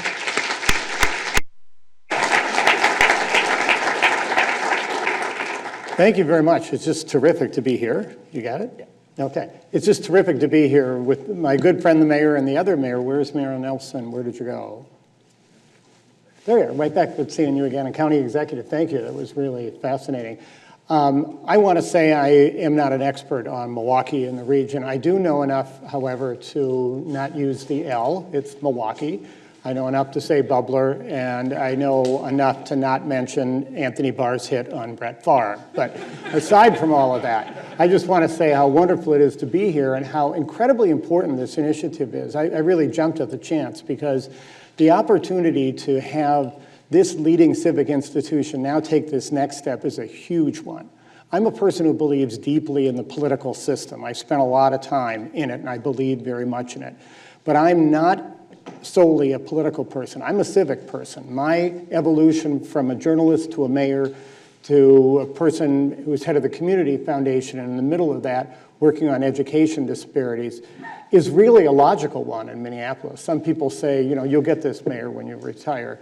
So they'll say, oh, gee, what's it like to be retired? Well, I'm so not retired at all. Or they'll say they miss me. Well, I'm working on huge civic issues, and each one of you, in your own way, coming here to be part of more than what you do in your own business or your own selfish piece of life is a huge thing. The civic infrastructure, the common ground of this country is threatened, and what is happening here in this room is hugely important. Thank you for putting your resources on the line. Financially, thank you all for putting your resources, time, and whatever on the line, because the common weal is hugely important. I didn't know a Jesuit from anything. I'm not Catholic or anything else. I went to Boston College and really was grounded in this idea of the common weal and the common good, and thankfully went back to a city where it mattered. So I won't go on about that, but I just think what you're doing here is hugely, hugely important. I think it's important if we think about the future of where this community is going and where we can do things. It's great to be the guy who comes in and says a couple dangerous things and then gets the hell out of town, which is hopefully the role I'll play. But to do it, I want to see the future go back in time a little bit. And I could go back to the era when there were big industrial giants here. I could go back here, think about native people on this lake. I can go back a ways, but I want to go like really far back, like about 10 to 15 to 20,000 years back. And I want you to go with me to a cave in southern France, which sounds like kind of a strange place to go. But it's a place I was lucky enough to go about 10 years ago. Let's go. It's a cave in southern France where there are remarkable cave paintings. Now, I was raised like a lot of you on the Flintstones, on the cave people as pretty not very smart people. And Cro-Magnon was not necessarily a word that I associated with intellect or emotion or anything until I walked into the cave. And you go into this cave and you see some of the most remarkable, beautiful pieces of art on the walls. And when you look up, there's something else that really strikes you. The artistry, the emotion, these non-Flintstone-esque cave people really did. But what's really interesting is in all those images on these cave walls, you see almost no human beings. Almost every image is of these huge, largely hoofed animals, bison, animals that are no longer around, antelope, others, these animals going around that they held in great awe. Now, why am I talking about a cave in France with hoofed animals to a group in Milwaukee when we're trying to get to your future? Well, I want you to think about that for a second, because what you saw on that wall was, what did they hold dear? What did they revere? Who was the superior creature? These cave people did not see themselves as the center of all of this. In fact, they were in awe and probably terrorized by these huge animals that were much larger and much more powerful than them. So how do we go from there to here? Because we're not necessarily terrified of hoofed animals these days, right? The way it happened is that one cave person talked to another cave person, talked to another cave person, and that bison and those other animals that are extinct were no match for these human beings if those human beings came together. So they chose to surround the animal, and they became powerful. Now that, when you really think about it, is the genesis of cities, and I think that's really an important thing, because we think a lot about us human beings as rugged individualists, but no, we are collective people. We do things together, and that's what those caves say. And so you can even take our country, which is built on this notion of rugged individualists, which we are. And I'm really proud to have one side of the family that are immigrants who came from what is now the Czech Republic to settle a small town of New Prague, Minnesota. And have another side who are pioneers. If you think about people who fit the caricature of the rugged individualist in America, immigrants settling a town and pioneers are that. But stop and think about my pioneer relatives. Did they really do it alone? I mean, think about this. They didn't like hop on a horse or on their foot and walk to the other coast. They did it in a wagon train, okay? And one of my relatives lost a child along the way, and horrible things happened, but they got there together. And my relatives who settled the town in New Prague didn't do it alone. They opened the general store, and they needed the farmers. And when the barn went up, the farmers didn't raise it themselves. Everybody came together and did a barn raising. I say this again because like the caves and like the America that we built and like our cities, we are people who come together and need each other, and you know that in this city, because if you think about the makeup of Milwaukee as it really grew, it was this remarkable coming together of populations from all around the world, and also part of one of the three great migrations in the United States, African Americans from the South, all coming together, becoming an industrial powerhouse, and that is the story of Milwaukee, and it's a story of most cities. And then something happened. We talk about rugged individualists in America being built without the government intervening, but the government did intervene. After World War II, the single biggest piece of infrastructure development around the country took place, and it changed almost everything. We decided to build the interstate freeway system. And what that did was allow us to grow and also allow us to grow in a very different way. But it also had a huge impact on those places we came together. My father had a corner drugstore in Minneapolis, 26th and 4th Avenue. Anybody know Minneapolis at all? Do you know 26th and 4th? You probably don't know it now because it's not there anymore. It's right under 35W as you're coming into the city. My father's drugstore was important to this story because he was a white pharmacist who was only able to be successful because Dr. Brown and Dr. Johnson, the two most significant African-American doctors in town, brought their prescriptions there. So my white family was dependent on African-American doctors and African-American patients for my well-being. I went to high school, I went to college because African-Americans helped bring their prescriptions to my father's store. And some of the business owners were white, some were African-American, but the fact of the matter is, we were in it together. The freeways ripped that part out of our city and almost every city. I don't know all the history of Milwaukee, but I can bet you the freeways went where the power wasn't. I see the heads nodding, right? Okay, so now what began to happen, and believe me, it wasn't beautiful before that because there was tremendous challenge with immigration, with race and all of that. But what happened then is you began to see the groundwork for what you saw back there, those freeway evolutions, the economic gaps, and huge issues came about. That wasn't the normal way of doing things. I grew up, however, and looking at this audience, most of us grew up in a period of time where we thought, wow, it's too bad the old thing is done. The whole city thing is done and this is over. But something kind of interesting happened. Psychographics took over. So we began to raise a generation that looked at things differently, and you can summarize it in a really simple statement. To my parents, freedom meant having a car. To my kids, freedom means not being dependent on a car. And that's where you begin to see some changes, including the fact that Milwaukee is, in my mind, one of the great comeback downtowns of any city right now. Milwaukee is hot, and it's going to get a lot hotter in a very good way. That's in part because people who are younger are seeking this other issue. So now the whole dynamic gets changed very rapidly. And when you really look at it, we've got a couple dynamics going. We have huge concentrations of wealth and employment in suburbs. We do have, bless you, this growing part of the city. And we have something else happening that's really, really interesting. If you just think about the physical part of cities, we talk about what's great about a city. You know, one of the things those of us who just love cities really like is you can walk. And you can find things on the corner. And there's offices and housing and kind of everything there. Well, we're catching up to where Europe, all those great European cities. And I remember going to Stockholm for the first time, and I thought, man, this is great. This is a city I want and all of that. Everything was, restaurants, everything all together.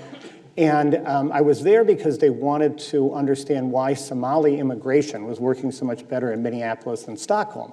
We have the two biggest Somali populations outside of Mogadishu. And all of a sudden, I began to understand things a little better because they said, take me to where the Somalis are. So they drove, and they drove and drove and drove and drove and drove until about an hour out into these huge suburban high-rises, which is where immigrants live and people in poverty live, way, way out in the suburbs, kind of the opposite of what we have here. Isn't that interesting? But something else happened. While physically the European city is what people desire, the problem they have is when you walk around downtown Stockholm, you do not see any of those Somali immigrants that you see walking down the main street of Minneapolis. Because in American cities, as cities hollowed out, immigration and poverty moved into the core of the cities, and now as you get more affluent people moving back in, there's to a certain degree a bit more mixing. To a certain degree, and I'm not saying it's there yet, to a certain degree we're going back to not necessarily the cave and let's go or the early cities, but you are very much beginning to see that natural mixing take place. Go back to Europe, go back to Stockholm. They have a huge problem because the fact of the matter is they have no affordable housing within their core city. I'm telling you all of this story because I think in the sweep of geography and history and where we are at this point of time, the American metropolitan area is the first best opportunity for us finally to all come together, which is exactly the opposite narrative of what all of us beating ourselves up about regions are saying. If we can get over the political divides and the deep racial divides that make that really complicated. Now, I don't come here to present the fact that we have any great answers in Minneapolis-St. Paul. I never say Twin Cities, by the way. There are lots of Twin Cities around the world. Twin Cities isn't half as good as Quad Cities. We're Minneapolis-St. Paul, so that's what I always say. So when you look at that, there are some things I do think we have done well and we're getting better at, and that is regionalism, and in part, it was harder because there were two major cities. Imagine if Mayor Barrett was here and another mayor of an almost similar sized city was there. And whether you located that stadium here or there, or this or that, I mean, it's wildly inefficient. But what began to happen, and I was fortunate to be there right as this was beginning to happen, we began to look at the idea that, oh, I get it, Minneapolis and St. Paul aren't competing with each other, and the suburbs aren't competing with each other. We are competing against other regions of the world. So a period of really rapid coming together took place with leadership. So we had a huge issue. These political things that you guys talk about, I get it. We were there 8 years ago, the governor and I, huge fights, all that kind of thing. What we did is actually the business community, which was driving some of that, decided to help create a common ground called the Itasca Group. It was where the mayors, the CEOs of all the major businesses, the heads of the university and others came together and began to lay out a metropolitan agenda. I was part of a group that started a regional mayors association that moved forward. I was also part of a group that started Greater MSP, which is a table where we look at regional economic growth. I was thrilled to hear that Milwaukee United, is that what it's called now? Which I'm so happy about, and you hired Tony Griffin and all that, which is one of those things that we talked about, that chamber, it was chamber dinner, right? Okay, yeah. And that kind of work is great. That has happened on a very large degree in Minneapolis-St. Paul. Now, one of the things we did is we stood back and said, how do we create a neutral ground? How do we create information that comes forward, that tells us what goals we should share? And how do we do that one thing that we can't seem to do right now is before you get to a solution, you have to agree on the set of facts, researcher, right? Well, what I just heard right here was mind-boggling to me. You have that right here. When I saw that poll, when I saw the information you have, you can control that neutral ground. And I really believe it's important. As I hear this here, I think you have a real opportunity to assert this center as a place where we can at least come together on the facts. And when I looked at that transit map, that scattergram of where everyone works and lives, you have an opportunity that is an easier opportunity than we had in transportation. Is to a certain degree, you have a corridor that emerges on where the transportation can be between where you represent and where you represent, right? Now, no one's going to say it's easy to say build light rail lines around here or anything else. I get that. But what's interesting is we have to think about transportation as the second most critical. I'm going to get to the most critical. The second most critical issue we have, how do we move about? And the mistake people make too often with transportation is they fall in love with a solution. And what they should instead look at, transit is like golf. You use the club you need at the right time. You don't do a driver on the putting green, right? So you apply different tools to different ways. If you can get the political will, light rail is a remarkably effective way to move people along a corridor with a relatively few point sources. A less expensive way that is not as compelling, but is compelling enough, is bus rapid transit. The shared car lanes are very effective in certain places. I will argue, when I see a streetcar wildly unpopular, I think the question should be, would you like the city of Milwaukee to have significantly more people living there who could build more tax base, who could draw more offices? And about number 12 down there would be the transit piece. A streetcar is an economic development tool. It is the ability to attract new people to this region. You're not building a streetcar for pretty much anybody here. You're building it in part for the people you're going to attract to pay your Social Security.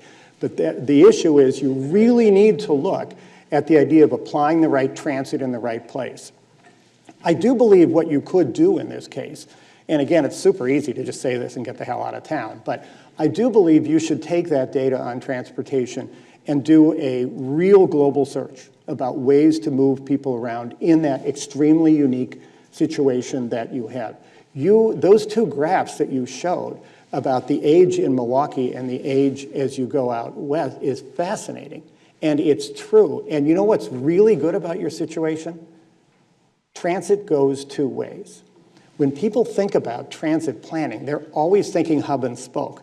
I'm a city guy. I'd love everybody to live in cities. That would be great. That's not the reality we have, and it's not your reality. But the transit goes two ways, and it's most efficient when there are people on it going one way and people the other way. That's good. So what you have here is the opportunity to do something. Now, knowing your political dynamic and all of that, I would say what you should probably do is to come up with a way to say, let's build a strategy that we could have this regional sales tax where you seem to have some support in return for having a transit strategy that moved between these different areas and maybe included a housing strategy within it. You have suburban park and rides. Kind of like you have those. Okay, so you have a fair amount of them. And does the county own them or does the regional transit own them? County and the city. Okay, so the county and the city own the park and rides. If this was Minneapolis-St. Paul, what I would do is I would take that regional sales tax and say we're going to build this transit, but we're also going to take the suburban park and rides, and we're going to build affordable housing in each of them. So we would immediately have transit-based housing within it, and then I would have this built above the park and rides, same amount of parking there, but now the housing is above that, and you could have additional housing and create tax increment off of all of that and help begin to pay for all of these strategies. So that would be one way to go about it. So getting this transit thing right matters. But to those of you in suburban areas who look down your nose at streetcars and bikes and all of that sort of thing, the fact of the matter is that needs to be some part of this component, because if you're going to attract employees, you're going to have to do that.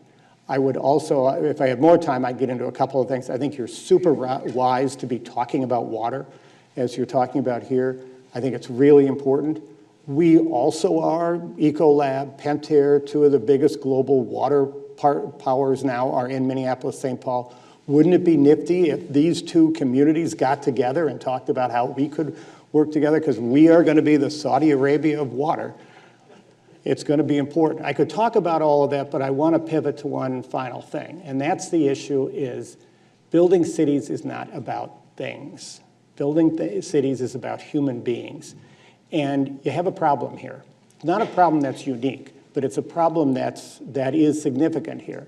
And that's the same one that we have in Minneapolis, St. Paul. We have two huge issues. We have a massive worker shortage, not in the future, right now.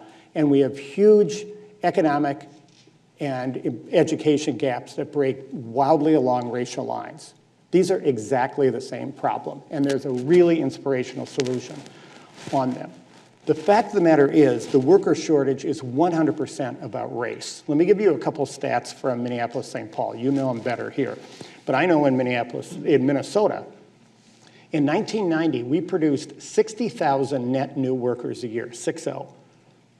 10 years later, we were producing 30,000, half of it, in just 10 years, new workers. 2020, we will be producing only 6,000 new workers a year as people age, as we move forward. And now let's put race on the table. If you took people of color out of that equation, we would already be at negative job growth, and we know that 100% of the job growth in Minnesota will come from populations of color. Those also happen to be the parts of the population being served the least by our education and training system, so we have the largest gaps. So if we have a worker shortage and we have these gaps among the parts of the population being served, why aren't we talking about this every moment of every day? I believe that there's a reason for that, and I don't say this just from my experience as mayor or as heading a community foundation. In between those two jobs, I led something called Generation Next. It was one of these collective tables we set up. It was built on the Strive initiative in Cincinnati. I think there's one here. I know Waukesha Falls has an outstanding partnership on that. But generally what it does is it takes all the players in town, the mayors, the superintendents, the foundation heads and all, and focuses 100% on creating equity in education. And I believe that is an initiative that could and should be a huge part of what you do. Not just because it is the right and moral thing to do, because we should not be communities where you can judge the likelihood of a child's success by looking at the color of their skin. And it is true. In Minneapolis-St. Paul, one of the most beautiful, gifted communities in the country, you can predict the likelihood of a child's success by looking at the color of their skin. And that's the same in Milwaukee, and I believe that is morally wrong. But it is really stupid, too. It is, in fact, going to choke our ability to grow our economies. And if you want the question and answer, I can get into some more of the details on that. But let me say why this is not just about a numbers game. When you think about this, I want you to look at me. I'm a 62-year-old white man who has done all of my work in communities where I've been part of the majority culture. When I went to Japan for the first time to do business as mayor, I wrote my wife an email after about a week, and it was a real strange email. I said, this is really bizarre to say, but I have been with people nonstop for a week, and I have never felt so lonely. Now, what did that mean? When I really unpacked what that meant is I had never really, I'd traveled, but I'd never been the person who's supposed to lead at the center of the table or to represent in a big way in a place where I wasn't part of the majority culture, which is a really strange thing to think about it. Now I want you to think about Minneapolis-St. Paul, that I do believe has done a better job than almost any community in the country in being about the values of the Statue of Liberty. We've been a humanitarian center for decades, largest Somali population outside of Mogadishu, largest Hmong population, et cetera, et cetera. Where in the world could I possibly find somebody who could have helped me in Japan? Who do you think would have the experience of being able to explain what it is like to be in a place where you're not part of the majority culture? All those immigrants we've welcomed into the community. But let's not stop there. Let's take the African-American boy or the Native American boy growing up in their neighborhood, going across town to a school in a very different neighborhood, going downtown to their summer job. The cultural fluency they bring to the table is enormous. Now, what do I mean by cultural fluency? Think about it. When I think about the businesses in my community, you can't go to work at Target these days. You can't go to work at Best Buy these days unless you have the ability to relate to people who are not part of you. The customer base is just way too different. You can't go to work at 3M or Cargill or General Mills or Medtronic, these powerhouses we have in Minneapolis, St. Paul that are doing business around the globe. You can't work there unless you can go to other communities and relate to them. Unless those of us in the majority culture get a radical immersion in cultural fluency, we will become dinosaurs. You must, in those statistics, much more deeply build race into the equation, not as a problem to be solved, but as the asset that we have. Because my community has been a center of immigration, our population is growing and our cultural fluency is growing. And believe me, we are not perfect by any stretch of the imagination. But you have the ability to not just solve problems, but to harvest assets. I'll give you an illustration of that, and then I'm going to finish very quickly with an idea that I think can capitalize this for you. So in this work on education disparities, I was doing a lot of work with researchers at the University of Minnesota, and we pulled together all these brilliant researchers about where were we losing kids of color in math, and how do we improve it, and all of that. And after about an hour, this one researcher said something really simple that has stuck with me forever, which was this. He said, my daughter used to teach math in Los Angeles. So imagine yourself as a teacher in a classroom trying to teach math. And she was, it was going all right, but she was having really tough time with negative numbers. Okay, think about this. You're a teacher. Here's 2. Okay, here's 0. Now, how do you explain negative numbers? It was really tough, and the kids were not getting this negative number thing at all. So she did what every smart person should do. She moved to Minneapolis. And except for Milwaukee, which is a great place, blah, blah, blah. So she's teaching math, and she goes through the whole routine again. Here's 2, right? Okay, here's 0, negative numbers. And the kids got negative numbers just like that. Now, why would a kid in Minneapolis understand negative numbers? January, right? Okay. Now think about that and apply this to this whole thing that we're working on. Those kids in Minneapolis, a unique population in a unique set of circumstances, developed a unique knowledge because of their lived experience. If you apply that totally across the board, The parts of the population we are treating as problems to be solved are the assets to be solved. Those kids in Minneapolis could go to Los Angeles and teach math because of their lived experience.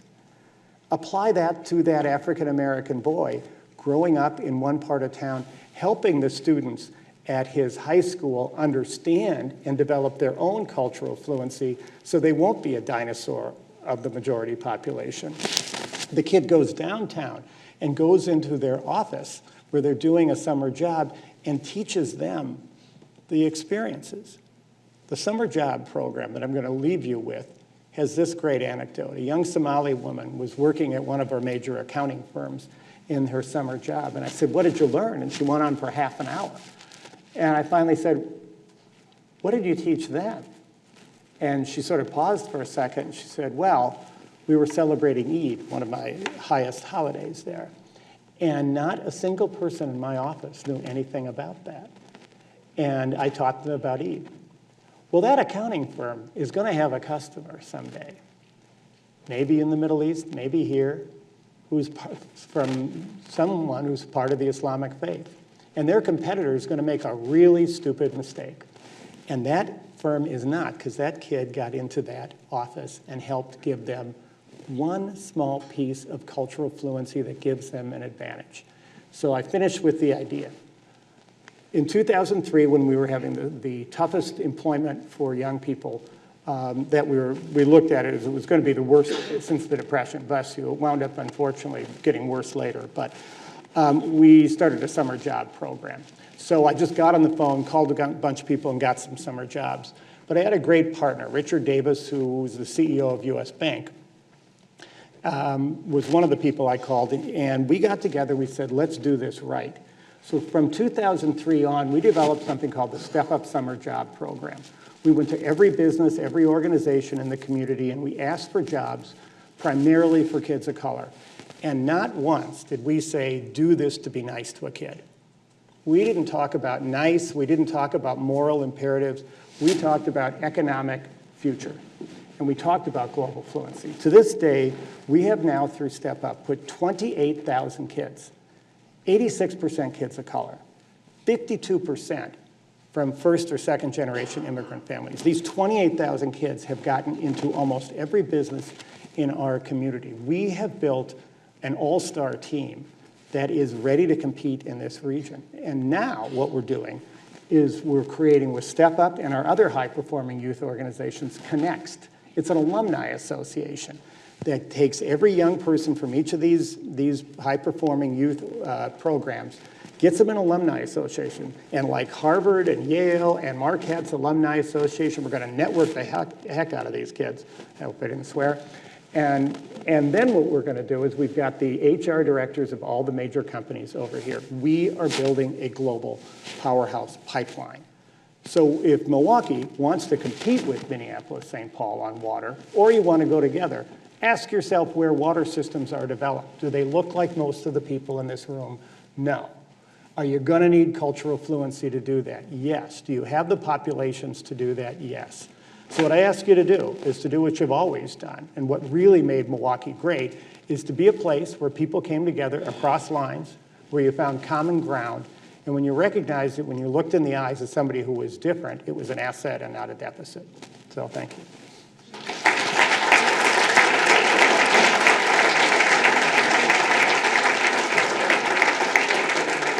We have time for a few questions for Mayor Rybak. Raise your hand if you're in the back. We'll get a microphone to you. If you're in the seating bowl, we'll have you press down and we'll be able to hear your question. Did you say there was somebody back there? Oh, okay. Yes, sir. Yes, ma'am. Go ahead.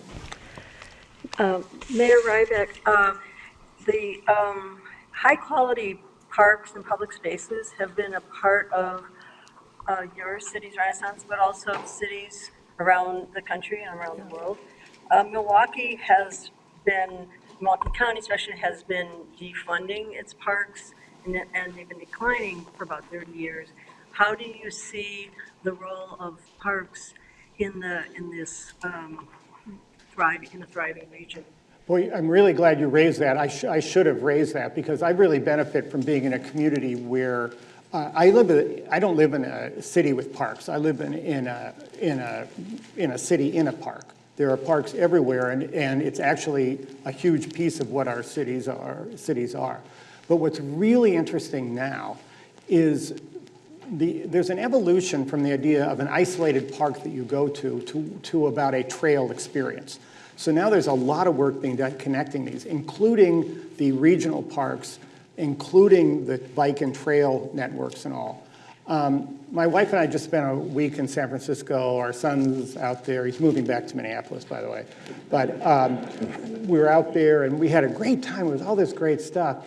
But last night, on a beautiful fall night, when I could walk down to the lake, not from a rich or a poor neighborhood, but to go there where everyone owned everything. When I see the waterfront here, it's just outstanding. You know, freeways and stuff have separated that. But I think the holy grail right now is to bring nature into cities. Dr. Richard Liu, Last Child in the Woods, I don't know if you've read any of that. My wife really spent a lot of time helping to ground me in our work and that sort of thing.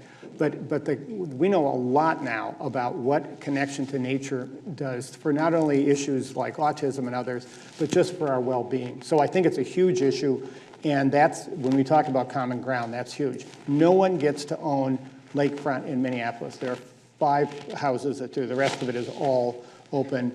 That's really the key piece of it. I think you've done great work with well, first off, your inner waterfront. We call it the river, right? Mm. Yes, I should figure that. But there's a new area that's been opened up that I haven't seen yet. Inner Harbor. Yeah, it's supposed to be just fantastic. Let's take other questions. Please raise your hand if you have one. Yes, sir. The biggest stumbling block seems to a lot of things here. We identify the corridor of all these people.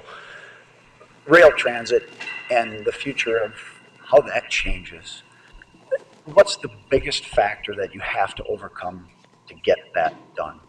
You have to get money. There's no doubt about it. So how do you do that in these really tough political times? I'll give you one example. I don't know whether it applies here or not, but during a period when we had the most political fracture between a state government and a city government that were really, really in different places, which I think, let's be real, I think is kind of part of the deal here, right? All right, so we built the first light rail line. And there were very conservative people who were terrified of that because they didn't want to see that expensive thing built all over the place. There were also people, certainly who I represented, who wanted to move dramatically faster on doing more of that. We were seeing places like Denver get further ahead. We wanted to catch up, et cetera, et cetera. So how do we figure this out? Well, what happened is the most conservative member of the legislature, Mary Liz Holmberg, and the most liberal member of the legislature, Frank Hornstein from the city, came together on something. We had that freeway where 35W, where my dad's drugstore was. People in the city are still mad about that, and I got a little bit of scar tissue of my own on that. I wasn't going to see that expanded so people could just zip through the city more. And the suburban people were sure as heck not going to build a light rail line. But they hated light rail. And so we went to them with a plan. We said, okay, if you think bus rapid transit is a better solution than light rail, then let's prove it to them. Let's do it on this road. And the conservative people said, great idea. What we're going to do is we're going to prove bus rapid transit is better so we cannot have light rail all over the place. So then we had to figure out a funding strategy. And so I had to go to very, very progressive people who wanted much more of this. I mean, like the very progressive part of our city. And so I used on them a line which would not work, say, in Waukesha. Okay, the people I represented were all upset about a toll lane because they said it's a Lexus lane. You're just getting really rich people to pay to drive through our city. And I said, again, don't try this in Waukesha. I said, think of it as a Lennon lane. It's a redistribution of wealth. You're taking money from those car riders and you're applying it basically to transit, which is actually true. So the Lennon lane worked. I mean, again, don't try that. Right. But that was one way of really doing it, is that, really intense listening about what are the issues. I do think one of the things that you've got a great opportunity on is data that you agree on makes sense. This institution, what you're announcing today, those graphics don't speak only for themselves, but they're undeniable. Waukesha County, like other counties around here, is aging rapidly, and it's going to have a workers shortage. We got Shutterfly to locate in the suburbs of Minneapolis. And you know what they do? They send a band pool down to our Somali public housing projects to ship Somali people way out to Shakopee to do that. That's going to happen so much more now. Worker shortages are huge. And you either are going to wake up to that or you're going to get rolled over. So the fact of the matter is you've got to figure out how to move these people around and listen hard and come up with that. You know, I was really impressed with the people who were somewhat open to a sales tax if. I don't know whether that's a possibility on this or not. Let me take one final question. We'll keep it brief. Yes. Mayor, thank you so much for your comments. I was excited, hoping you were going to talk a little bit about health when you talked about your father's business. And I'm curious to know what specifically hospitals and healthcare systems did in interactions with you to build up the Minneapolis-St. Paul area. Well, I'm so happy you mentioned that because two things. Number one, there was a part of South Minneapolis where my father's drugstore, when the freeway went way downhill, it became the center of what an article in about 1995 called Murderapolis, where during the crack epidemic and many other things, it was a huge issue. Abbott Northwestern Hospital is there. Abbott Northwestern and the former Honeywell, then later Wells Fargo, became part of a huge effort with neighborhoods to rebuild that neighborhood. If you ever come to Minneapolis-St. Paul, the #1 attraction, my pride and joy, is the Global Market in the former Sears building, where that's now one of the strongest neighborhoods. But the other thing that's really exciting is my foundation, the Minneapolis Foundation, has just done a deal with the Bill and Penny George Family Foundation, which has brought a health initiative to ours called Catalyst, which works with very diverse populations and, again, harvests the assets of different communities. I live in one of the most extreme climates on the planet, and there's zero about my health experience that borrows from the people who lived there for centuries and centuries and centuries, a health asset of that community, you know. And so we're really doing a lot of community organizing around health issues, and not just health disparities, but health assets. I think we're going to wrap it up right there. How about a nice round of applause for former Minneapolis Mayor R.T. Rybak? Thank you. Terrific job. Appreciate it. And that brings us to the end. Let me just go over a couple of things before we leave today. First of all, we do appreciate Mayor Rybak taking a quick flight down from Minneapolis, St. Paul. I'm listening. Yes, not the Twin Cities. We appreciate you being here with us today, and thanks for your thoughts and your observations, your perspective.